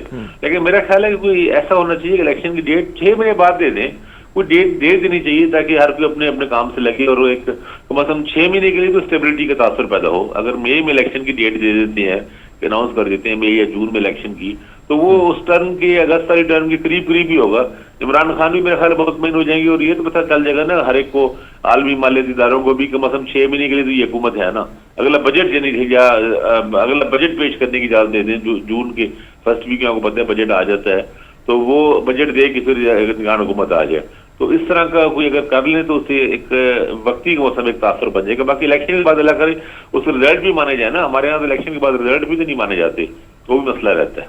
हाँ, ये आपने बहुत बड़ा फैक्टर एक बताया है, मतलब ये कि जो अगर गैर जानिबदाराना इलेक्शन करवाया जाए और इमरान खान फ़र्ज़ किया उसमें वो 2/3 मेजॉरिटी ना ले पाएँ जिसकी वो ख्वाहिश रखते हैं, तो वो मुतनाज़ बना देंगे उनको, फिर हंगामा शुरू होगा, फिर लड़ाई शुरू होगी। अब इमरान खान ने कल एक और स्टेटमेंट में एक जगह पढ़ा था जहाँ पे दोबारा उन्होंने वही 2/3 मेजॉरिटी वाली बात की है। उन्होंने सदारती निज़ाम के बारे में भी कहा कि मुस्तहकम निज़ाम वही होता है, अपनी ख्वाहिशात का उन्होंने इजहार किया आमिर।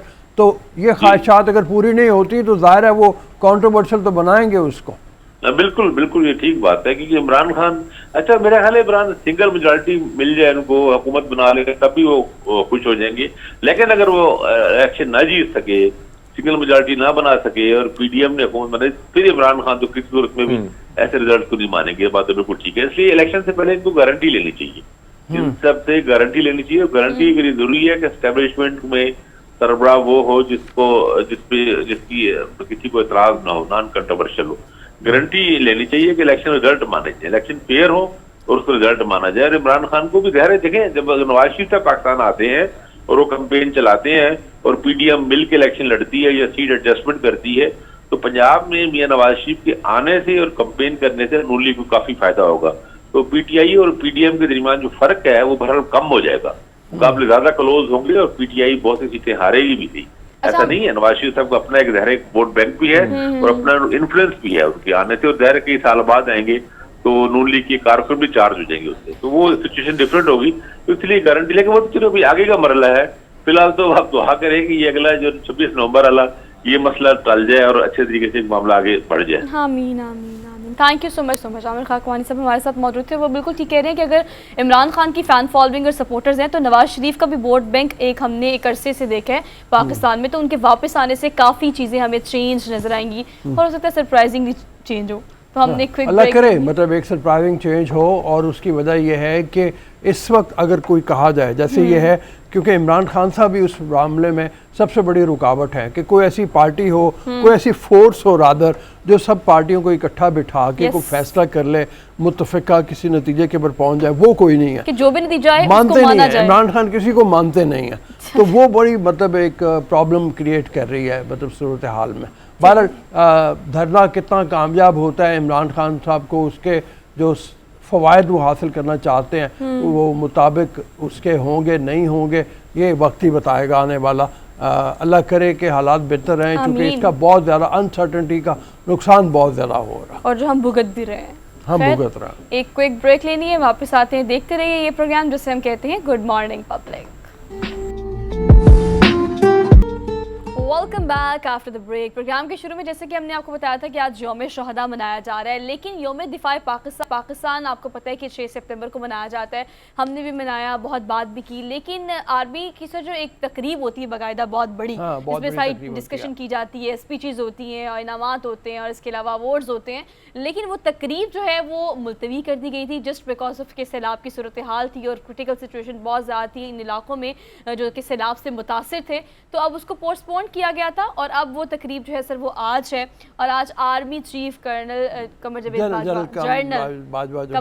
बाजवा जो है वो आज मेरे ख्याल से गालिबन सर उनकी आखिरी स्पीच होगी, राइट? इसके बाद उसके बाद अलविदाई मतलब यहाँ पे लाहौर में इस तरह की तकरीब से आखिरी फेयरवेल टाइप ही होगा। मतलब आजकल मुलाकातें कर रहे हैं वो मुख्तलिफ जगह पे जाके अलविदाई, और मतलब इस बात को वो ठोस बना रहे हैं कि वो अब जाने वाले हैं और उनकी जगह नए आने वाले हैं। हमने अभी थोड़ी देर पहले बातचीत की है कि किस तरीके से 6 नाम भेज दिए गए हैं, समरी आ चुकी है और आज या कल में वज़ीर आज़म अनाउंस कर देंगे कि नए आर्मी चीफ कौन होंगे। हम इसके बारे में भी बात करते रहे हैं कि हकीकत में ये कोई इतना बड़ा मसला नहीं होना चाहिए। जैसे हिंदुस्तान में भी हम कहते हैं, कल भी नासिर बेग चुगताई हमारे साथ थे, वो कहते हैं अखबार में एक छोटी सी इतनी सी 1 कॉलमी सिंगल कॉलमी खबर लगती है कि जनाब ने आर्मी चीफ इनको बना दिया गया। तो यहाँ पे तो एक मसला ही बना हुआ था, लेकिन वो मसला काफ़ी हद तक अब हल हो गया है। और अपनी भी गैर रस्मी स्पीचेस में भी उन्होंने कई दफ़ा कहा है कि मैं रिटायर्ड होना चाहता हूँ, लेकिन अब ऑब्वियसली आर्मी चीफ जो है जनरल कमर जावेद बाजवा वो आखिरी स्पीच देंगे और ये तकरीब इसका इनेकाद आज किया जाएगा। एक पैकेज दिखाना है, हमने एक रिपोर्ट बनाई है बड़ी ज़बरदस्ती।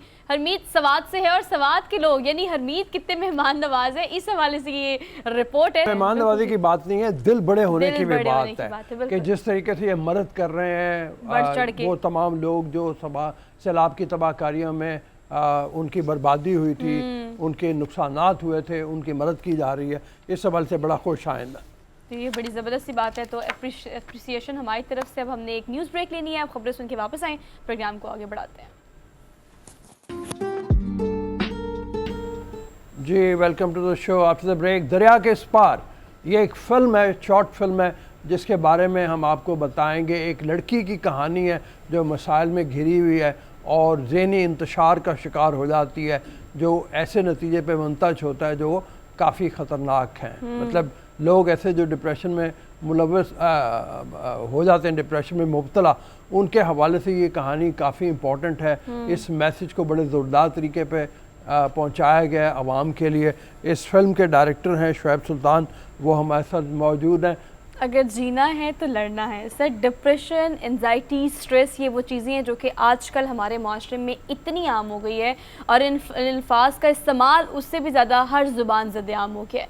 इसको फोकस रख के, कीप इन माइंड रख के शुएब सुल्तान साहब फिल्म डायरेक्टर जो है वो इस मूवी के हमारे साथ मौजूद है। सर अस्सलाम वालेकुम, कैसे हैं आप? ठीक हैं जी, वालेकुम अस्सलाम, अल्लाह का शुक्र। Thank you very much thank you so much for joining us today. और सर कहिएगा कि पॉइंट तो इस तरह का है, ये टॉपिक इस तरह का है जो कि आजकल बहुत ज़्यादा आम है। आपने किन किन चीज़ों को कीप इन माइंड रखा है? छोटे से बच्चे से अगर वो थोड़ा सा परेशान हो तो वो कहते हैं मैं डिप्रेशन में हूँ। मतलब हमने इस बीमारी को इतना आम कर दिया है, कहना इतना आम कर दिया है, लेकिन डिप्रेशन इज़ रियल। तो आपका क्या ख्याल है, आपने किन किन चीज़ों को कीप इन माइंड रखा है? अच्छा, the most important thing is दो इन आवर सोसाइटीज, लाइक हम मेट्रोपॉलिटन सिटीज या बड़े शहरों में जो लोग हम रहते हैं, वो ठीक है, हम इसके बारे में बात तो कर रहे हैं, लेकिन वो अभी भी उस तरह से बात नहीं की जा रही कि उसका सद्देबाब किया जा सके, उस प्रॉब्लम को एड्रेस किया जा सके, उसको रियल मानों में उसके बारे में, उन लोगों के बारे में उनकी हेल्प की जा सके। तो the objective of making this film is more important कि इसके बारे में सिर्फ बात नहीं की जाए, इसका सद्देबाब भी किया जाए। There are a lot of reasons behind it, क्योंकि हमारी फिल्म में भी यही चीज़ है, बात की गई है कि एक्चुअली बहुत बड़ी बातें नहीं होती हैं, वो बहुत छोटी छोटी सी बातें होती हैं जो मिल के किसी भी इंसान को इम्पैक्ट कर सकती हैं, अफेक्ट कर सकती हैं, और we should help it out for the people who are suffering with this. और ये छोटे शहरों में ये मसाइल ज़्यादा हैं, क्योंकि जिस इलाके की हम बात करें, नॉर्थ की हमने कहानी सुनाने की कोशिश की है, गो कि ये it's a global issue which resonate globally very importantly. लेकिन ये कि छोटे इलाकों में, क्योंकि वहाँ पे अपॉर्चुनिटीज कम होती हैं हर हवाले से, स्पेशली खवातीन के लिए, and this film talk about for the women most importantly. और वहाँ पर जाहिर है कि उनके पास जब अपॉर्चुनिटीज कम होती हैं, और if they are like well versed, और वो जो पढ़ी लिखी हैं या जो जिनके ख्यालात थोड़े से ऐसे हैं कि वो लोग कुछ करना चाहती हैं, अपने आप को प्रूव करना चाहती हैं, और फिर उनके साथ जब उनको जो नहीं मिलती वो अपॉर्चुनिटी, तो वो डिप्रेशन में चली जाती हैं। And it has to be talked about. जी बिल्कुल शुएब, हरमीत हमारे साथ मौजूद हैं। हरमीत का ताल्लुक भी नॉर्थ से है, वो उन इलाके के मसाइल को जानते भी हैं ज़्यादा। हरमीत, ट्रेलर भी आपने देखा होगा, ज़रा इस हवाले से बात करें शुएब से। जी बिल्कुल बिल्कुल शुएब साहब, बिल्कुल आपने जो टॉपिक और जगह चुनी है, इसमें कोई शक नहीं कि वहाँ पे हम देख रहे हैं कि एक तो खुदकुशियों का जो रुझान है वही बढ़ रहा है, ख़वातीन बहुत ज़्यादा इन मसाइल का शिकार है। चित्राल को अगर हम देखें, गिलगित बल्तिस्तान के कुछ इलाके अगर देखें, ये मसाइल वहाँ पे बहुत ज़्यादा हैं। शुएब साहब, बहुत खूबसूरत टॉपिक है। मैं तो ये समझता हूँ कि अब फिल्म इंडस्ट्री में बहुत ही कम लोग इस तरफ आते हैं और इस किस्म के टॉपिक्स चुनते हैं, तो आपको नहीं लगा कहीं ना कहीं बहुत सारे डायरेक्टर, प्रोड्यूसर जो हैं इसको रिस्क के तौर पर पाकिस्तान में लेते हैं? हालांकि हिंदुस्तान में इस किस्म की फिल्में बहुत बनती है, आपने ये वाकई एक रिस्क तो लिया है, सोचा तो होगा कि एक रिस्क ले रहा हूं, पर लिया आपने। क्या समझते हैं सर कि आगे किस तरह इसका फ्यूचर देख रहे हैं सर इस किस्म की फिल्मों का? जी हमीद, ये बड़ा इंपॉर्टेंट क्वेश्चन है, क्योंकि अगेन हम बार बार बात करते हैं revival of Pakistani cinema and Pakistani entertainment industry. तो हमें टॉपिक जो है ना, जो नरेटिव है, उसके ऊपर काम करने की जरूरत है बहुत ज्यादा। मतलब हम सास बहू और एक्स्ट्रा मैरिटल अफेयर से निकल आए अब। रिसेंट टाइम्स में बहुत सारी कामयाब चीजें हुई हैं। Even at least there should be a cinematic experience like Maula Jatt and films like Joyland which celebrated all over the world and release recently. तो जो नरेटिव होता है उसका कोर जो है, we all understand, we all know, all creative people know कि वो एक कहानी होती है, और ये कहानियां, और ये हमारी जमीन से जुड़ी हुई कहानी है, हमारी अपनी कहानी है।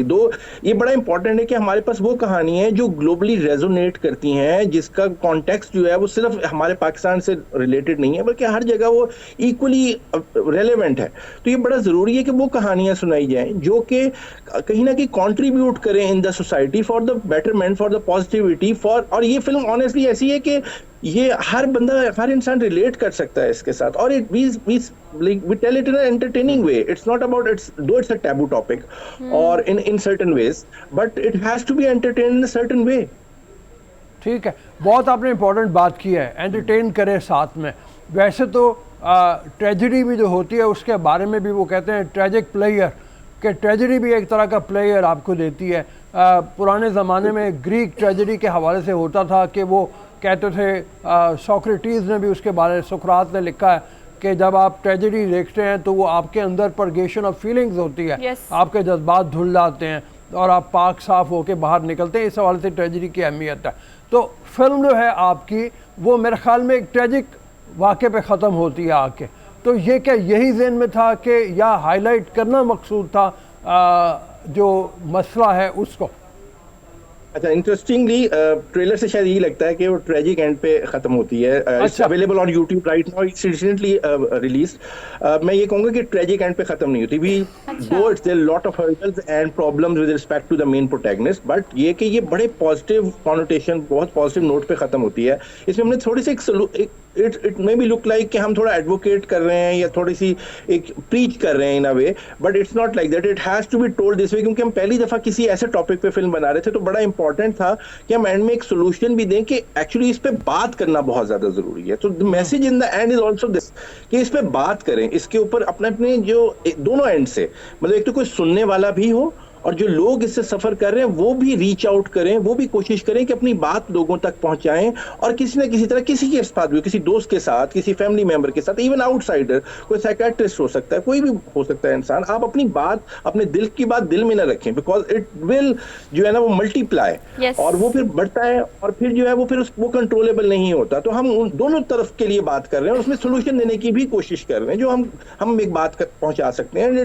It's end on a very positive connotation. अच्छा शोसफ, being a film director obviously आपने इस चीज़ का बड़ा खास ख्याल रखा है मूवी में कि ये बात तो हो गई कि इसके बारे में बात की जाती है और बात करना शुरू कर दी है लोगों ने, मतलब कंपैरेटिवली पहले की निस्बत अवेयरनेस आ गई है, लेकिन इसको प्रोसेस करना इज़ अ मेन टारगेट। क्या क्लाइमैक्स में मूवी में आपने इस चीज़ का ख्याल भी रखा है या आपने इसको किस तरह से पोर्ट्रे करने की कोशिश की है कि डिप्रेशन इज़ रियल, हो जाता है, मसला है, उसके बारे में बात करें और फिर उसको प्रोसेस भी करें? मतलब mental health is very important. अगर आप बीमार होते हैं डॉक्टर के पास जाते हैं, अगर मेंटली डिस्टर्ब है, डिप्रेशन है, तो you should go for the consultation as well.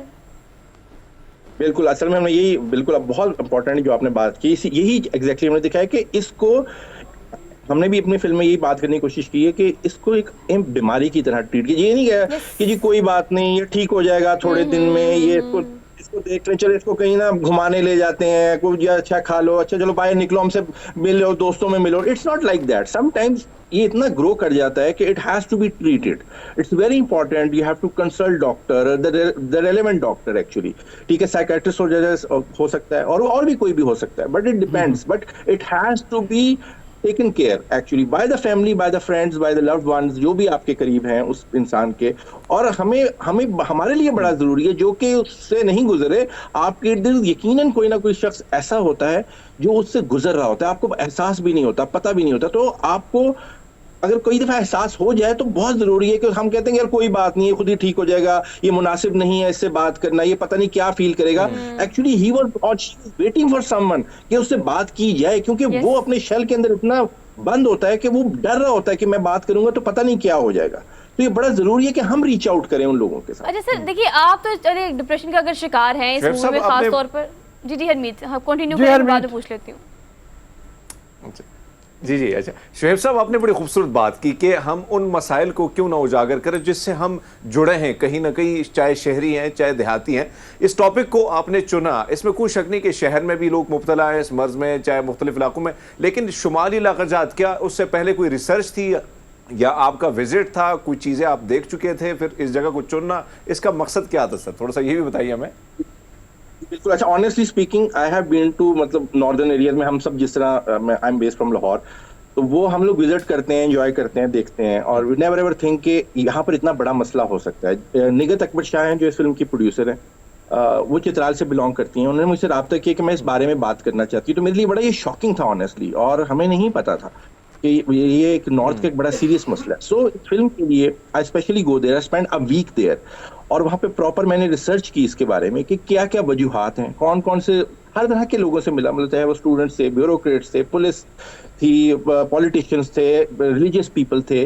तो सब लोगों से मुलाकात करने के बाद अच्छा मैं ये समझा था कि वो बहुत बड़ा रीजन होगा, लेकिन वो रीजन एक्चुअली वही है, वो बहुत छोटी छोटी बातें हैं। लेकिन ये कि क्योंकि वहां पर नॉर्दर्न इंडिया में एक सफोकेशन है, एक मतलब आप इजीली रीच आउट नहीं कर सकते, कुछ कल्चर नॉर्म्स ऐसी हैं वहां पर जिसकी वजह से, और फिर एक एरिया का भी एक होता है, क्योंकि आप दुनिया में कहा जाता है, मतलब अगर WHO की एक रिपोर्ट है इसके ऊपर बल्कि प्रॉपर, कि जो हिली एरियाज होते हैं या जहाँ माउंटेन्स होती हैं, उनमें ऑटोमेटिकली डिप्रेशन जो है ना वो बढ़ता है, ज्यादा होता है, सर्दी की वजह से भी डिप्रेशन होता है। This is a fact and definitely I research it out, I go there, even हमने कुछ पेपर्स पढ़े, और बहुत कम डाटा इस पे अवेलेबल है, लेकिन हमने जो डाटा अवेलेबल था कुछ हमने खुद पढ़ा, और फिर उन कहानियां, जो बहुत सारी कहानियां वहां पर सुनी लोगों की, रियल स्टोरीज, और उनको हमने इंटीग्रेट किया अपनी इस कहानी में। अच्छा शुएब, ये बताइए कि अमूमी तौर पे ये होता है कि जब यानी कॉज बेस्ड कोई फिल्म बनाई जाती है तो उसमें जो फिल्म के अनासर हैं वो कम हो जाते हैं। ये यानी शुएब मंसूर जैसे डायरेक्टर के साथ भी हुआ, आखिरी फिल्म उनकी जो थी उसमें कॉज डोमिनेट कर गया, फिल्म पीछे रह गई, जिसकी वजह से वो नाकामी का शिकार भी हो गए। तो इससे बचने के लिए आपने क्या किया? सर ये देखें, एक तो ये कि ये एक बड़ा स्पेसिफिक टॉपिक था, क्योंकि पहली दफ़ा इस पे बात हो रही थी, तो हम चाह रहे थे कि इस पे हम फोकस इस पे ही रखें कि हम ये बात कर रहे हैं, और it has to be very deliberate choice to concentrate and focus on this issue, nothing else. हमने इसका ख्याल इस तरह से रखा कि ये मतलब एक सिर्फ एक प्रीची या टिपिकल ना हो जाए। we try to make it, जैसे हमने ट्रेलर में भी देखा कि we try to make it more cinematic। मेरा ख्याल है इसके बहुत सारे विजुअल्स ऐसे हैं जो कि लोगों ने कभी उस तरह के विजुअल सिनेमा स्क्रीन पे या हमारी किसी शॉर्ट फिल्म में नहीं देखेंगे। इट वॉज मतलब वेरी डिफिकल्ट एफर्ट, क्योंकि हमने ये भी शॉटेड इन चित्राल, और एक ऐसी जगह, गरम चश्मा एक जगह बहुत अप नॉर्थ में, वहां जाके वहां पे रीच आउट करना भी बड़ा मुश्किल है। तो we take all the crew over there, और फिर वहां जाके ज़ाहिर है एक शॉर्ट फिल्म के हवाले से, वैसे ही शॉर्ट फिल्म थोड़ी छोटी होती है तो बड़ा मुश्किल, हार्डली लोग जाते हैं कि किसी जगह पर जाके शूट करें। तो हम चाहते थे कि ये बात यहाँ की है वहीं पर जाके इसको किया जाए, तो उसका एसेंस जो है वो सही तरह से निकल कर आएगा। तो वो ज़ाहिर है मेरे ख्याल एक सिनेमैटिक एक्सपीरियंस है जो कि इसको डिफरेंशिएट करता है, क्योंकि because you start entertaining yourself, you start enjoying the visuals, और वो क्योंकि आउटडोर इसमें बहुत ज़्यादा है, हमने ये नहीं कि एक ही कमरे में सारी फिल्म बना ली है या कहीं पर ऐसा कर दिया। and the dialogues and the cinematography and the screenplay is, I think, is the highlight of the film. The way the story narrative, it's not a typical कि वो एक जगह से शुरू हुई और एक जगह खत्म हुई। It's there are a lot of back and forth flashbacks हैं उसमें। उसका ट्रीटमेंट जो है बेसिकली, क्योंकि मैं बिलीव करता हूँ एज ए फिल्म मेकर कि हमें ट्रीटमेंट के ऊपर बहुत ज्यादा काम करने की जरूरत है जब भी हम कोई कहानी सुनाए, क्योंकि वही मैंने पहले बात की कि जो आपने बात की कि सीरियस कहानी या जो सैड स्टोरीज भी होती हैं, तो उनका ट्रीटमेंट ऐसा होना चाहिए कि वो लोगों के लिए एंटरटेनिंग हो। So I think we told the film in a very entertaining way, and it has to be it work because it's got a lot of awards and critical acclaim internationally. अच्छा, so it seems to be like very good, मतलब pictorial एतबार से बात की जाए, direction, production की बात की जाए, और जो आपने मैसेज देने की कोशिश की है कि जो चीज़ जहाँ की है उसको वहीं पर एड्रेस किया जाए, तो वो ज़्यादा अच्छा और डीप मैसेज देती है। लेकिन इस हवाले से आप क्या कहेंगे कि बड़ी अजीब सी बात है कि हमारा कोई डिप्रेशन या एंजाइटी हो, थोड़ा सा हम स्ट्रेस में हो, तो हम पहाड़ों की तरफ चले जाते हैं कि चलो स्ट्रेस रिलीज होगा थोड़ा सा, वहाँ पर हम कंपैरेटिवली ये चीज़ ज़्यादा देखते हैं because they are living over there and they are suffering from. लेकिन हमारे पास बड़ी एग्जाम्पल्स है, फैशन मूवी का आपको पता होगा, दीपिका पादुकोण इटसेल्फ आपको पता है कि उनका कितना बड़ा प्रॉब्लम था डिप्रेशन का, लाइक उन्होंने बहुत प्रोसेस किया इसको। जो बंदे डिप्रेशन का शिकार होते हैं वो तो चले इस बारे में बात करें या करनी चाहिए, इर्द गिर्द के लोगों को आपने इसमें किस तरह से दिखाया कि वो डिप्रेशन का कॉज भी बनते हैं और बाजू का तो उनको डायग्नोस भी करना चाहिए कि आपका बंदा अगर डिप्रेशन की तरफ जा रहा है, तो आम पब्लिक को जो मैसेज दिया उसमें कि आप भी ख्याल रखिए कि आपके इर्द गिर्द जो लोग हैं कहीं वो इस चीज़ का शिकार तो नहीं हो रहे, आपकी भी रिस्पॉन्सिबिलिटी बनती है। बिल्कुल, हमने बेसिकली थोड़ा सा ना सोसाइटी को आईना दिखाने की कोशिश की है इसमें कि आप एक्चुअली बात तो बहुत छोटी सी कर रहे होते हैं, लेकिन वो अगले बंदे को किस तरह से इम्पैक्ट कर रही होती है, हिट कर रही होती है, ये बहुत जरूरी है। जैसे फॉर एग्जांपल एक बच्ची दिखाई है हमने, उसको उसका फादर जो है उसको कम नंबर आने पे डांट रहा है, एंड इट्स वेरी कॉमन। ये बहुत उस स्टेज से ट्रिगर होना शुरू होती है किसी भी इंसान में जब वो बहुत छोटा होता है या कच्चा जहन होता है, कि ये बड़े बड़े लोगों में एक्चुअली नहीं होती, ये बहुत ही आहिस्ता आहिस्ता बिल्डअप होती है, आहिस्ता आहिस्ता ग्रो करती है इंसान के ऊपर। ये वन इवेंट थिंग नहीं होती है, डिप्रेशन एक दिन में नहीं होता, एक हफ्ते में नहीं होता, आहिस्ता आहिस्ता बिल्डअप होता है। We also try to show this कि ये जो है कहीं ना कहीं किसी एक पॉइंट पे लाइफ में कोई ऐसी जगह, कोई ऐसा वाक्य, कोई ऐसी चीज को, और वो कोई बहुत छोटी सी बात होती है, मतलब मेरे बच्चों को कहते हैं यार तुम्हारे नंबर कम आए, उसको मारे पीटे नहीं, मतलब डांट भी दें, लेकिन कई दफा कोई बच्चे बहुत सेंसिटिव होते हैं, वो take it in their heart, they take it in their mind कि ये हमने पता नहीं क्या सी गलती कर दी है, हमें कौन सी ऐसी सजा मिलेगी, हमारे साथ क्या हो जाएगा। तो we have to be very careful. देखिए हर इंसान बराबर नहीं होता, हर इंसान की जो मेंटल स्ट्रेंथ है वो बराबर नहीं होती है, ठीक है। तो हमें as a parent, as a sibling, as a friend, हम किसी भी अपने किसी फ्रेंड को ऐसे चिढ़ाना शुरू कर देते हैं, ठीक है। एंड समटाइम्स देखा है कि लोग डिप्रेशन में चले जाते हैं कि वो हम हमारी छोटी सी बात, छोटा सा मजाक, उसके लिए बहुत सीरियस बात हो जाती है। तो हमने we try to make husband और वाइफ के दरमियान बहुत serious, it's not about a gender, actually it can be from anywhere, ठीक है। It's not to do with gender, क्योंकि खवातीन में डिप्रेशन ज्यादा होता है नेचुरली स्पीकिंग, लेकिन ये कि मर्दों में भी होता है डिप्रेशन, स्पेशली यूथ में बहुत ज्यादा डिप्रेशन। पाकिस्तान की अगर हम बात करें कि यूथ में बहुत ज्यादा डिप्रेशन। और मैं एक इंटरेस्टिंग भी बात करूंगा जो हरमीत क्योंकि वहां से बिलोंग भी करते हैं, you will understand and agree with me, कि एक बहुत इंपॉर्टेंट बात है जो मैं भी करने लगा हूँ कि नॉर्थ में almost every week suicide commit होता है due to mental health. It's a very serious thing. बिल्कुल ऐसा ही। And that's why we made this film कि we want to make people realize that this is serious and this need to be addressed. और sir आपने जो address किया है वो बहुत ज़बरदस्त तरीके से एड्रेस किया है। We wish you best of luck from the Good morning Public team और thank you so much for joining us today. Thank you sir. Okay everyone, thank you. हम चलते हैं ब्रेक की तरफ। ब्रेक लेते हैं, ब्रेक के बाद वापस आते हैं। Keep watching good morning public. जी welcome to the show. After the break हम बात करने जा रहे हैं टेक्नोलॉजी की दुनिया के हवाले से कि पाकिस्तान टेक्नोलॉजी की दुनिया में कहाँ खड़ा हुआ है। हम अपने पड़ोसी मुल्क में एक तरफ अगर देखें तो हिंदुस्तान है, एक तरफ चाइना है, और दोनों टेक्नोलॉजिकली बहुत एडवांसमेंट का उन्होंने गोल अपनाया हुआ है और वो उस तरफ अचीव भी करते चले जा रहे हैं। 5G के हवाले से भी बात होती है कि चाइना में तो बहुत ज़्यादा उसका फैलाव हो गया है, इंडिया भी तेज़ी से जा रहा है, हम अभी पीछे हैं। लेकिन पहले जनरली बात कर लेते हैं टेक्नोलॉजी पे हम कहाँ खड़े हैं, हमें क्या कुछ करने की ज़रूरत है। हमारे साथ मौजूद है वकास साहब, IT एक्सपर्ट हैं। अस्सलाम वालेकुम। वालेकुम अस्सलाम सर। तो पहले तो ज़रा यही बताइए ना कि हम कहाँ खड़े हैं इस पूरी दुनिया में, जहाँ पे अगली दुनिया ही कहते हैं IT रिलेटेड होगी, ये टेक्नोलॉजी की रिलेटेड होगी। दोनों तरफ जायंट्स हमारे खड़े हुए हैं, हिंदुस्तान है, चाइना है और हम दरमियान में हैं, तो हम कहाँ? ऐसे ही है सर, आपकी बात बिल्कुल ठीक है। एक ऐसा दौर जहाँ पे IoT, स्मार्ट होम्स और एक टेक्नोलॉजी का रेवोल्यूशन हम देख रहे हैं। वहाँ पे जो नेशंस की जो स्टेटस है ना, वो टेक्नोलॉजी के अंदर वो कितनी कॉम्पिटेंट है उसके ऊपर मेजर की जाती है। हमने 2014 में 4G लॉन्च किया था, बट अभी भी हम तकरीबन 3 से 4 साल पीछे हैं 5G की लॉन्चिंग में। 5G जब आएगा तब हमारी हेल्थ इंडस्ट्री, हमारी इंडस्ट्रियल ऑटोमोबाइल इंडस्ट्री, हमारी एजुकेशन इंडस्ट्री, ये सारी चीज़ें हमारी 5G के साथ रिलेटेड हैं। बट राइट नाउ हमारा इंफ्रास्ट्रक्चर इतना कॉम्पिटेंट नहीं है कि हम 5G को अडॉप्ट कर सकें। इसकी एक छोटी सी मैं मिसाल आपको दूंगा कि आइडियली पूरी दुनिया में साउथ कोरिया से लेकर चाइना एक स्टैंडर्ड है कि 60% अगर आपके 4G यूज़र्स हैं तब आप 5G पे शिफ्ट हो सकते हैं। राइट नाउ हमारे पास ओनली 46% 4G यूज़र है। अच्छा, तो ये एक बहुत बड़ा इशू है।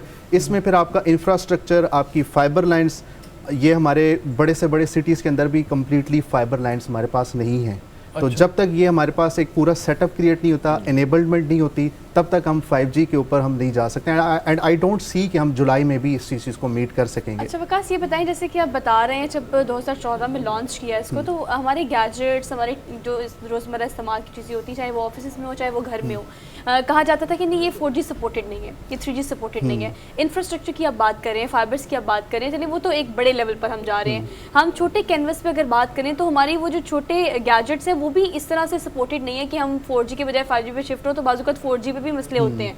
तो ये जो है वो कितना देर लगेगी, कितना टाइम लगेगा कि 5G की बात तो चले हम बाद में करते हैं, जनरली अगर बात करें तो उतना वेल इक्विपमेंट नहीं है कि हम उसको लॉन्च कर सकें। एग्जैक्टली अब इसमें इशू ये है कि इस टाइम हमारे पाकिस्तान की जो मोबाइल इंडस्ट्री है, स्मार्टफोन इंडस्ट्री, 50% जो मोबाइल हमारे मैन्युफैक्चर हो रहे हैं वो 2G सपोर्टेड हो रहे हैं, उनमें 3G भी नहीं है, उनमें 4G भी नहीं है, 5G है। और हमारे जितने इस टाइम नेटवर्क प्रोवाइडर्स हैं उनके स्टेटिस्टिक्स को आप देखें तो only 1 to 2% of those providers have 5G supported mobile.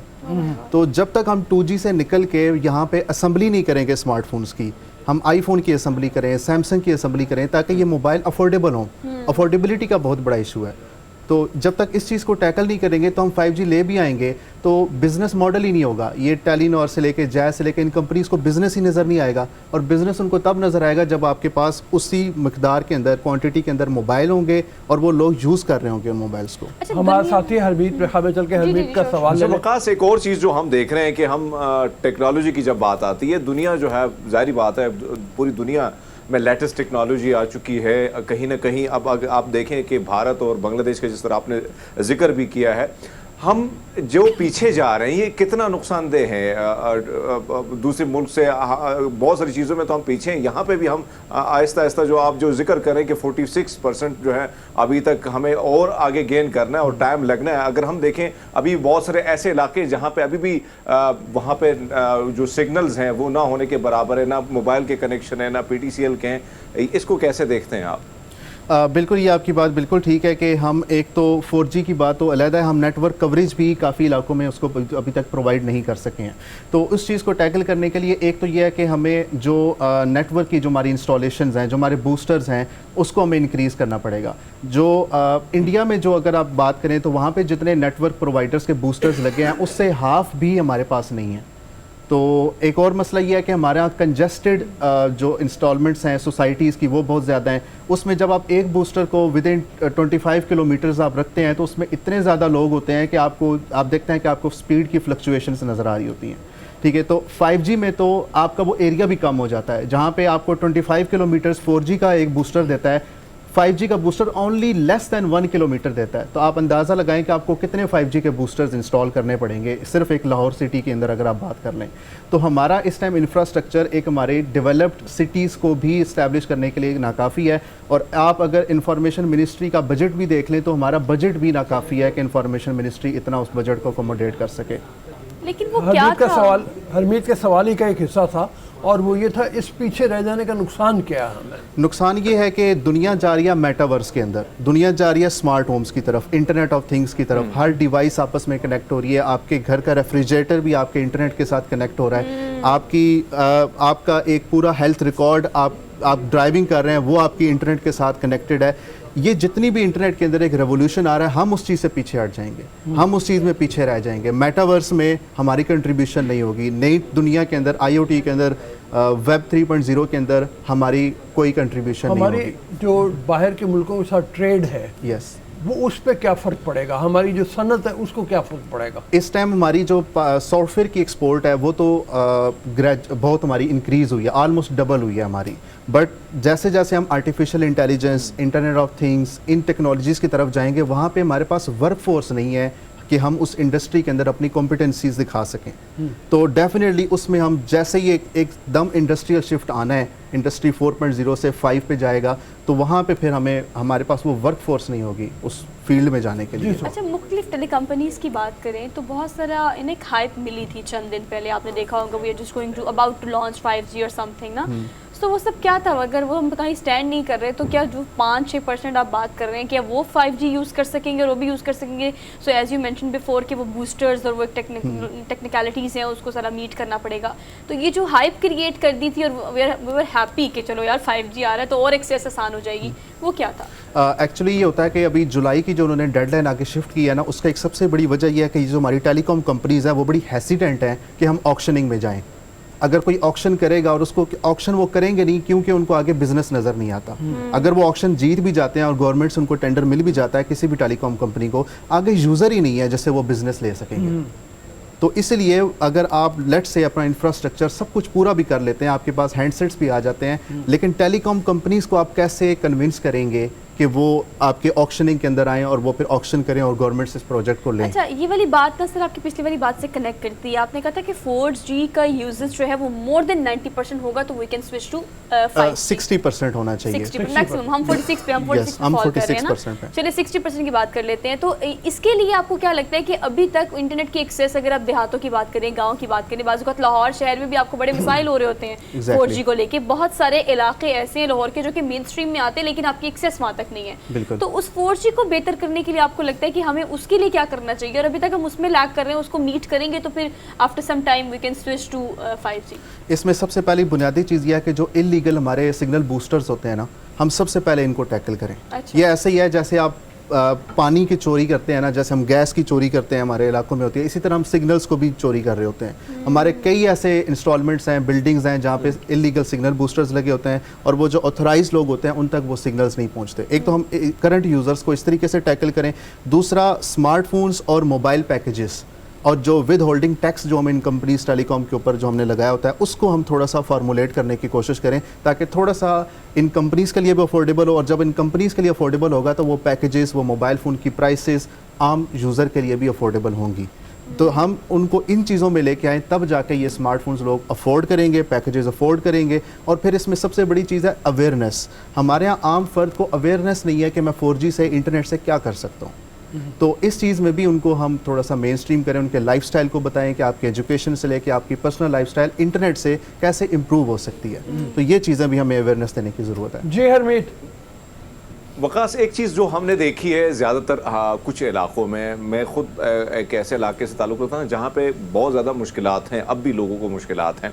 वहाँ पे हम देखते हैं कि मुख्तलिफ़ कंपनीज़ के मुख्तलिफ नेटवर्क तो मौजूद होते हैं, बूस्टर भी लगे होते हैं, लेकिन हमारे यहाँ एक ये इसलिए ये सवाल करना चाहता हूँ कि आप आवाम को भी थोड़ा सा अवेयर करें कि हमें क्या करना चाहिए, क्योंकि बहुत सारे लोग ऐसे करते हैं उन इलाकों में कि एक कंपनी का जो किसी ने सिम एक नेटवर्क रखा है तो उसमें हम देखते हैं कि पूरे रिश्तेदार, पूरा का पूरा गांव जो है उसी पे आ जाता है और कहीं ना कहीं दूसरा नेटवर्क बंद हो जाता है, उस पर बोझ ज़्यादा पड़ जाता है, बर्डन ज़्यादा हो जाता है। इसमें आवाम को क्या करना चाहिए, क्या किस तरीके से इस सारी चीज़ों को, क्योंकि हम देख रहे हैं कि एक नेटवर्क पर इतना ज़्यादा बोझ पड़ने से वहाँ पर वो मसाइल कम होने की बजाय बढ़ते चले जा रहे हैं। इसकी सबसे बड़ी वजह यह है कि हमारे जो इस तरह के देहात होते हैं ना, कस्बे जो होते हैं, वहाँ पे एक तो होती है पॉपुलेशन बहुत कम। तो अगर वहाँ पे सारी टेलीकॉम कंपनीज आ जाएंगी ना, तो वो जितने भी वो शेयर होता है ना यूज़र्स का, सब्सक्राइबर्स का, वो डिवाइड हो जाता है। तो उन कंपनीज के लिए वो फीजिबल नहीं होता, उनके बिजनेस मॉडल को वो सपोर्ट नहीं करता होता कि वहाँ पे उनका एक्सपेंस इतना ज़्यादा है टेलीकम्युनिकेशन का और यूज़र्स उनका रिटर्न में इतना कुछ आ नहीं रहा होता। तो फिर वहाँ पे सेटिंग ये की होती है पब्लिक की और इन टेलीकॉम कंपनीज की कि इसकी एक कंपनी के साथ वो सारे गाँव कस्बे वाले एग्रीमेंट कर लेते हैं कि हम आपकी सिम खरीदेंगे और आप हमें यहाँ पे इंस्टॉलमेंट्स करके दें, तो फिर उस कंपनी के लिए कुछ ना कुछ वो फीजिबल हो जाता है। तो ये इसकी वजह देखें ये है कि हमारा स्कारसिटी बहुत ज़्यादा है, हमारी जो पॉपुलेशंस हैं वो अनप्लैन्ड हम एक्सपेंशन करते जा रहे हैं अपने उन सोसाइटीज़ की, अपने डेवलपमेंट प्रोजेक्ट्स की। तो जब ये प्लानिंग के अंदर आते हैं, जब आप देखते हैं कि हम इतने रेडियस के अंदर ये लोगों को हम डेवलपमेंट प्रोजेक्ट्स करेंगे, तो वहाँ पे ये हर चीज़ प्लानिंग के साथ चलती है। तो जब प्लान नहीं होगी फिर इस तरह के इश्यूज हमें देखने को मिलेंगे। वकास ये बताओ आप कि दिफाई टेक्नोलॉजी में भी 5G का इस्तेमाल बहुत ज़्यादा होगा और उस हवाले से चाइना के हवाले से डरे भी हुए हैं बहुत सारे मुल्क और वो उसको आने नहीं देना चाह रहे, बैन किया हुआ है बहुत से। हवावे सबसे बड़ी कंपनी है जिसने काम किया है। तो इस तरह की कोई खबर है कि बाकी ऐसी कोई बात है? और दूसरी बात यह है कि ये कितना ज़रा इस्तेमाल होगा जिससे एडवांसमेंट होगी, जिसमें फिर वही बात आती है कि हम पीछे रह जाएंगे। सर 5th जनरेशन वॉरफेयर के अंदर internet, cyber warfare, internet of things, artificial intelligence, ये सारी ऐसे स्पेक्ट्रम्स हैं जिनके अंदर हमें वर्क करने की ज़रूरत है। और इस चीज़ का ताल्लुक है एनर्जी के साथ और टेलीकम्युनिकेशन के साथ। जब तक हमारी गवर्नमेंट हमें टेलीकम्युनिकेशन, एनर्जी और इन क्राइसिस को सॉल्व नहीं करेगी, तब तक हम यहाँ पे अपनी ऐसी वर्कफोर्स क्रिएट नहीं कर सकेंगे जो आगे चल के साइबर ग्राउंड्स के अंदर अपने इस कंट्री का, हमारी नेशन की इंटेग्रिटी का वहाँ पे दिफा कर सकें। तो डेफिनेटली इस रेस के अंदर हमें कूदना पड़ेगा जितना जल्दी हो सके, क्योंकि चाइना से लेके जितने भी ये कंट्रीज़ हैं ये साइबर वॉरफेयर के अंदर अपने आप को बहुत ज़्यादा एक्सपैंड कर रही हैं। ठीक है, तो उसमें हम आइसोलेट नहीं होना चाहते। अब उसी हवाले से डरे भी हुए हैं मुल्क। एग्जैक्टली वो मतलब उसकी चाइना की सलाहियत जो है वो कई गुना बढ़ जाएगी। उस हवाले से हम कहते हैं हमारा दोस्त है, हमें शायद आसानी हो मतलब उस टेक्नोलॉजी को हासिल करने में। तो जी बिल्कुल, क्योंकि अब देखें हमारा बैंकिंग सिस्टम की एक छोटी सी मिसाल देख लें कि अगर किसी कंट्री का आप बैंकिंग सिस्टम क्रिपल कर देते हैं तो कितना फाइनेंशियल ट्रांजैक्शन लॉस आपका सिर्फ 1 मिनट के अंदर हो सकता है। तो हमें इन सारे इंफ्रास्ट्रक्चर्स में अपनी कॉम्पिटेंसीज़ को बढ़ाने की ज़रूरत है, और ये तभी मुमकिन है जब हमारे पास यहाँ पे अपॉर्चुनिटीज़ उस तरह की होंगी।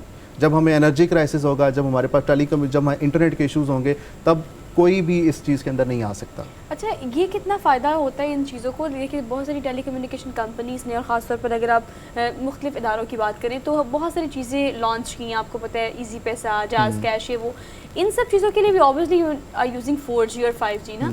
इससे कितना फ़ायदा हो अगर इसकी यूजेज, इस तरह की एप्लीकेशन, इस तरह की ट्रांजेक्शन अगर ज़्यादा की जा रही हैं, तो क्या इससे भी थोड़ा बूस्ट मिलके लोग ज़्यादा स्विच करेंगे? बिकॉज कंपैरेटिवली अगर देखा जाए तो इन सब ऐप्स के आने के बाद लोगों की एक्सेस ज़्यादा हुई है, इंटरनेट की यूजेज ज़्यादा हुआ है। इसमें ना ऑब्वियसली जितना हम यूज़ करेंगे उतना ही हम इन कंपनीज़ को ग्रोथ मिलेगी और अपॉर्चुनिटी बढ़ेगी। बट इसमें पाकिस्तान में डिलेमा ये है कि एथिकल प्रैक्टिसेस की सबसे बड़ी मसला है। जहाँ पे हम इजी पैसा और इन फिनटेक कंपनीज़ की बात करते हैं, वहाँ टेरर फाइनेंसिंग का बहुत बड़ा इशू है।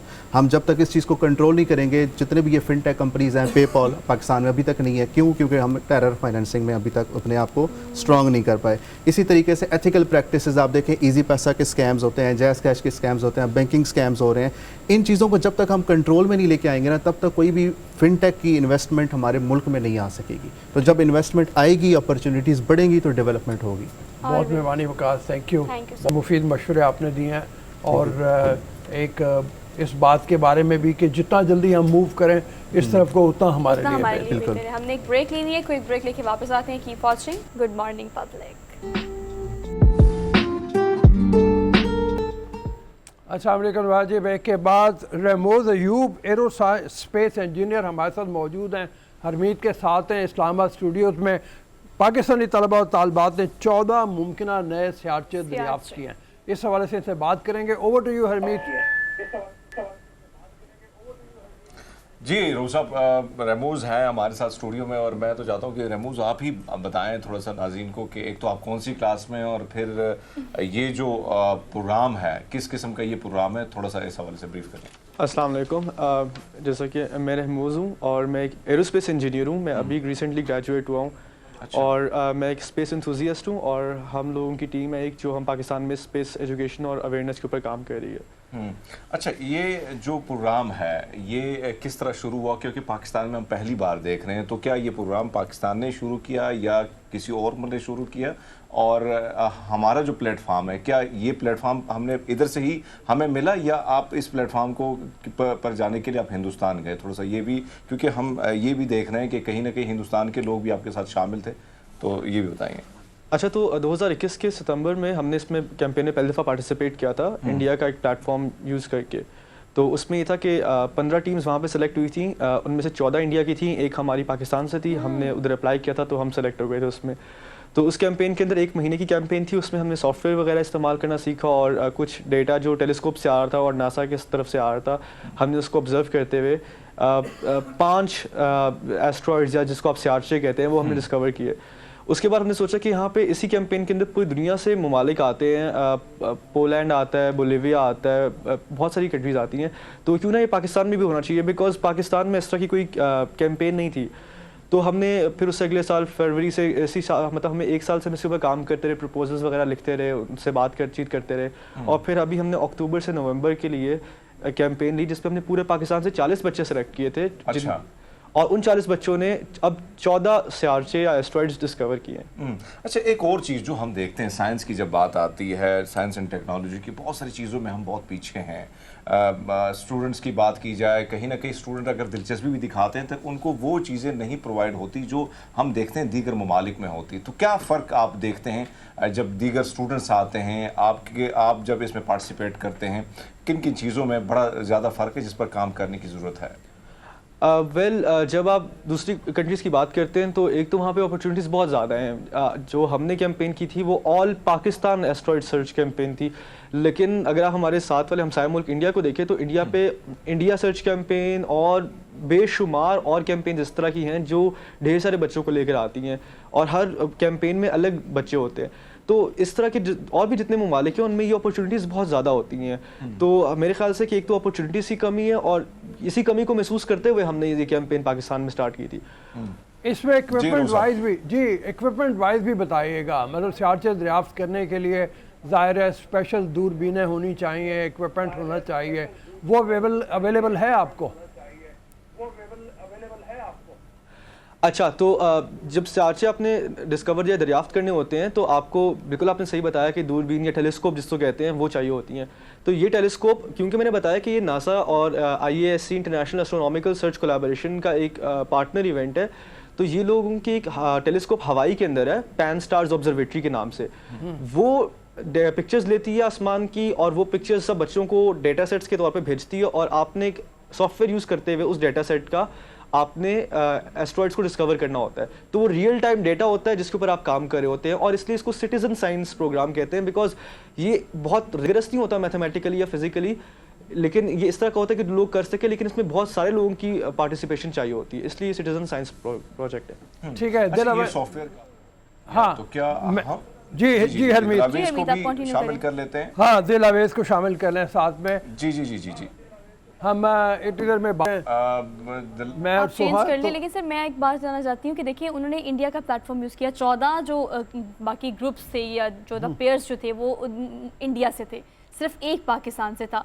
अगर पाकिस्तान में खासतौर पर इस तरह की सिर्फ एजुकेशन की बात की जाए, I am not talking about them kind of practical, because बच्चों ने तो 11 स्यारचे दरियाफ्त कर लिए हैं। I am just talking about कि आप थ्रेटिकल अप्रोच अगर देखें और अगर पढ़ाने के एतबार से देखें, एजुकेशन में इसका क्राइटेरिया देखें, तो वो भी ना होने के बराबर है, लेकिन they are doing by themselves. नहीं, वो तो आप ये देखो ना कि मरीख पे वो पहुंच गए हैं। मंगलयान उनका सियारा था, मसनूई सियारा जिसको लेके वो पहुंचे, रॉकेट कहना चाहिए जिसको लेके वो पहुंचे। इस तरह चांद के ऊपर वो पहुंच गए हुए हैं। हम अभी तक बहुत पीछे हैं, हमारे यहाँ तो स्पेस टेक्नोलॉजी के हवाले से काम ना होने के बराबर है। तो मतलब इसमें हमें, जैसे अभी थोड़ी देर पहले रमोज अयूब भी बता रहे थे कि इंडिया में 14 टीमें थी और हमारी एक टीम, 14 टीम्स उनकी थी, हमारी एक टीम थी, लेकिन चलिए रिप्रेजेंटेशन हमने दी, हमें इस बात पर प्राउड है। लेकिन हम इतनी तादाद में कम थे कि सिर्फ हम एक ही टीम थे, 14 टीम्स भारत की थी। तो ये भी सर बड़े अफसोस वाली बात है यकीनन। हरमीत आप तैयार हैं तो बता दें। दिल अवेज हमारे साथ हैं, तो हरमीत जरा इनसे भी बात हमारे साथ हैं और बड़ी खुशी की बात है। हाँ जी हरमीत जी बिल्कुल रोज साहब, हम देखते हैं कि हमारी जो बच्चियां भी हैं वो भी किसी से पीछे नहीं है इस मैदान में, और वो भी काम करते हुए बड़ी खुशी। हम दिलावेज के बारे में मैं ये पढ़ रहा था, रहमूज और दिलावेज बड़े टैलेंटेड बच्चे हैं जिन्होंने बहुत सारे अवार्ड्स भी दोनों को मिले हैं, और जिसका वक्त कम है, कभी दोबारा भी जिक्र करेंगे। दिलावेज, आपका ये एक्सपीरियंस कैसा रहा? क्योंकि जाहिर बात है कि हम देखते हैं कि ख़वातीन या बच्चियां जो हैं बहुत कम आती हैं साइंस और इसकी मैदान में। बाहर दुनिया की अगर हम बात करते हैं तो वहाँ पे हम देखते हैं, लेकिन पाकिस्तान में कहीं ना कहीं कमी है। क्या कहेंगी आप?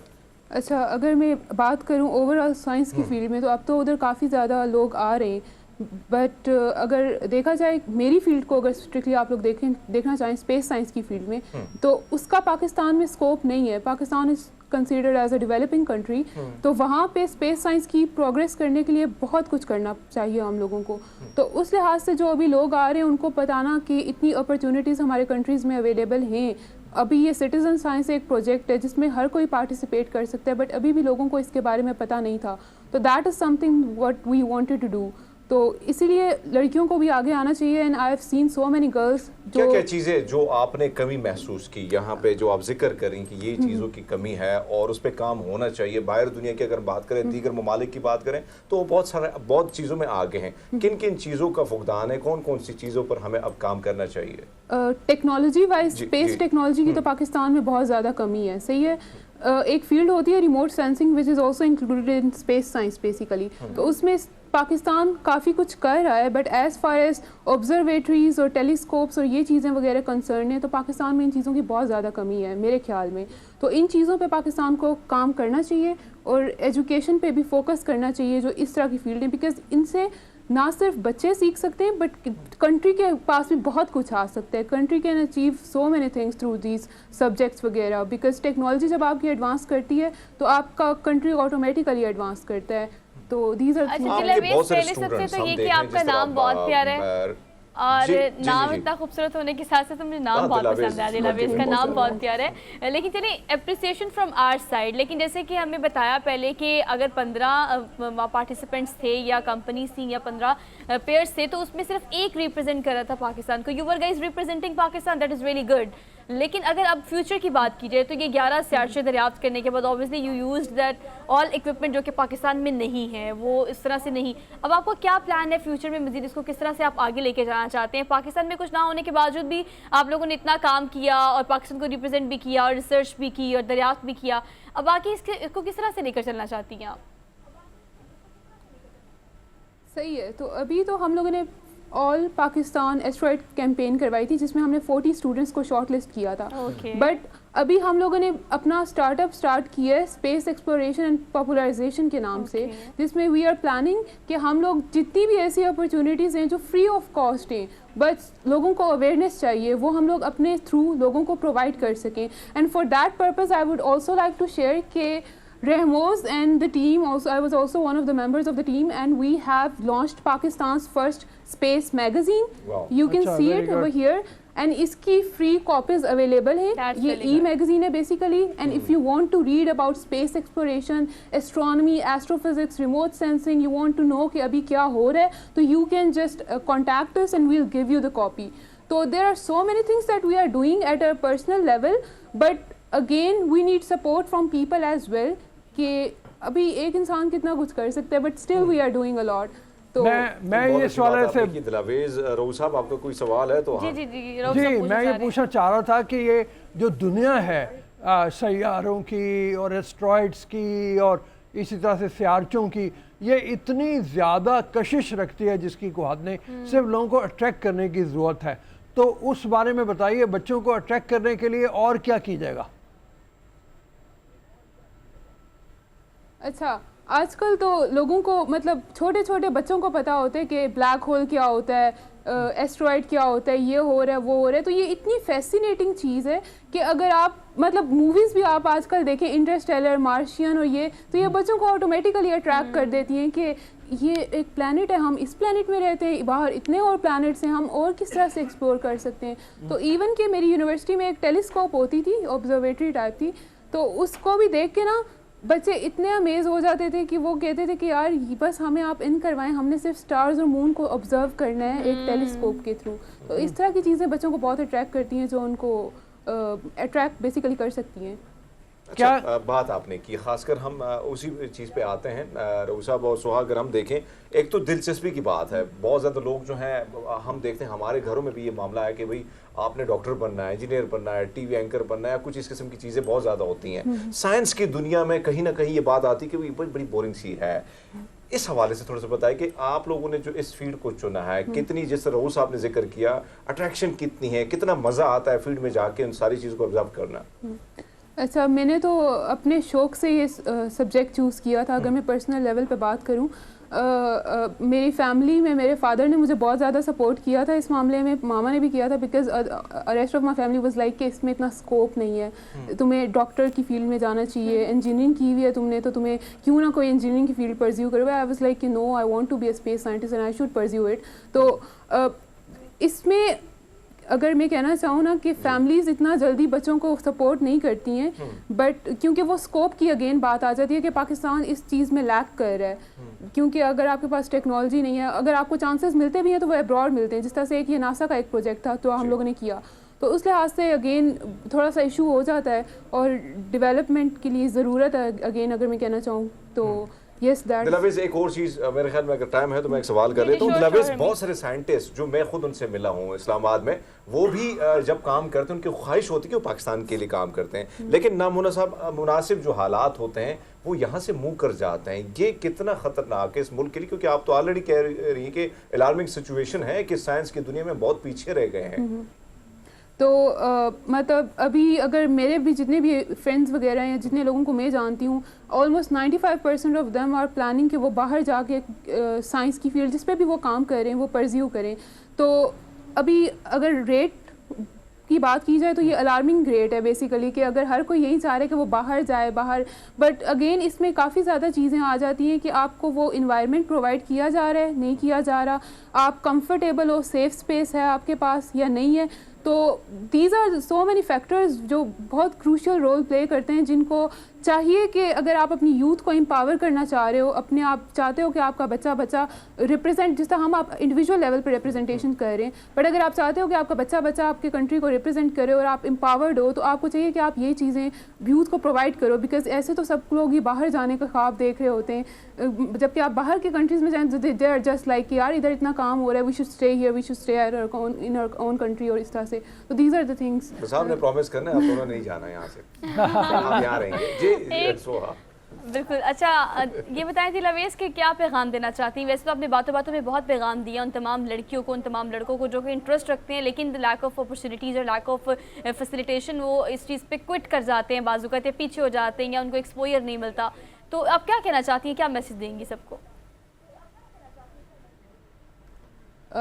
मेरा मैसेज तो सबको यही होगा कि अगर आपको पता है कि आप क्या अचीव करना चाहते हो तो जस्ट डोंट गिव अप, और आप रास्ते खुद ब खुद बन जाते हैं इंसानों के लिए। आप जिधर पहुंचना चाहते हो आपको कंसिस्टेंसी शो करनी चाहिए, just stay resilient and believe in yourself, तो you will reach there. Like इंशाल्लाह अल्लाह ताला कामयाबी दे आपको भी, रहमूस को भी, अगर वो वहीं पे हैं अभी। और बहुत शुक्रिया आप लोगों का, आप लोगों ने टाइम निकाला। बाकी स्पेस टेक्नोलॉजी भी एक फ्यूचर है, हमने आज सारी बातें जो की हैं वो बुनियादी तौर पे फ्यूचर के हवाले से की हैं। तो इस हवाले से गवर्नमेंट को भी चाहिए कि स्पेस टेक्नोलॉजी में जो बच्चे अब इन्वॉल्वमेंट के साथ काम कर रहे हैं, इनको तहरीक देने के लिए कोई ना कोई प्रोग्राम ऐसे हों, कोई इक्विपमेंट की अगर कमी है वो इक्विपमेंट पूरा किया जाए, सब्जेक्ट्स में ज़्यादा लोगों को शामिल किया जाए ताकि आगे तरक्की के मौके मतलब स्टेट को रियासत के लिए एक अलार्मिंग सिचुएशन है कि डू समथिंग फॉर ऑल दोस्त जो कि टैलेंटेड और स्किलफुल लोग हैं, जो पाकिस्तान का नाम रोशन करना चाहते हैं, सिर्फ पाकिस्तान के लिए काम करना चाहते हैं। So let's do something together. So we are done with the show for today, और इंशाल्लाह कल आपसे मुलाकात होगी नए टॉपिक, नए इश्यूज़ के साथ। और अपना बहुत सारा ख्याल रखें, अपने से मुंसलिक लोगों का भी ख्याल रखें। अल्लाह हाफ़िज़।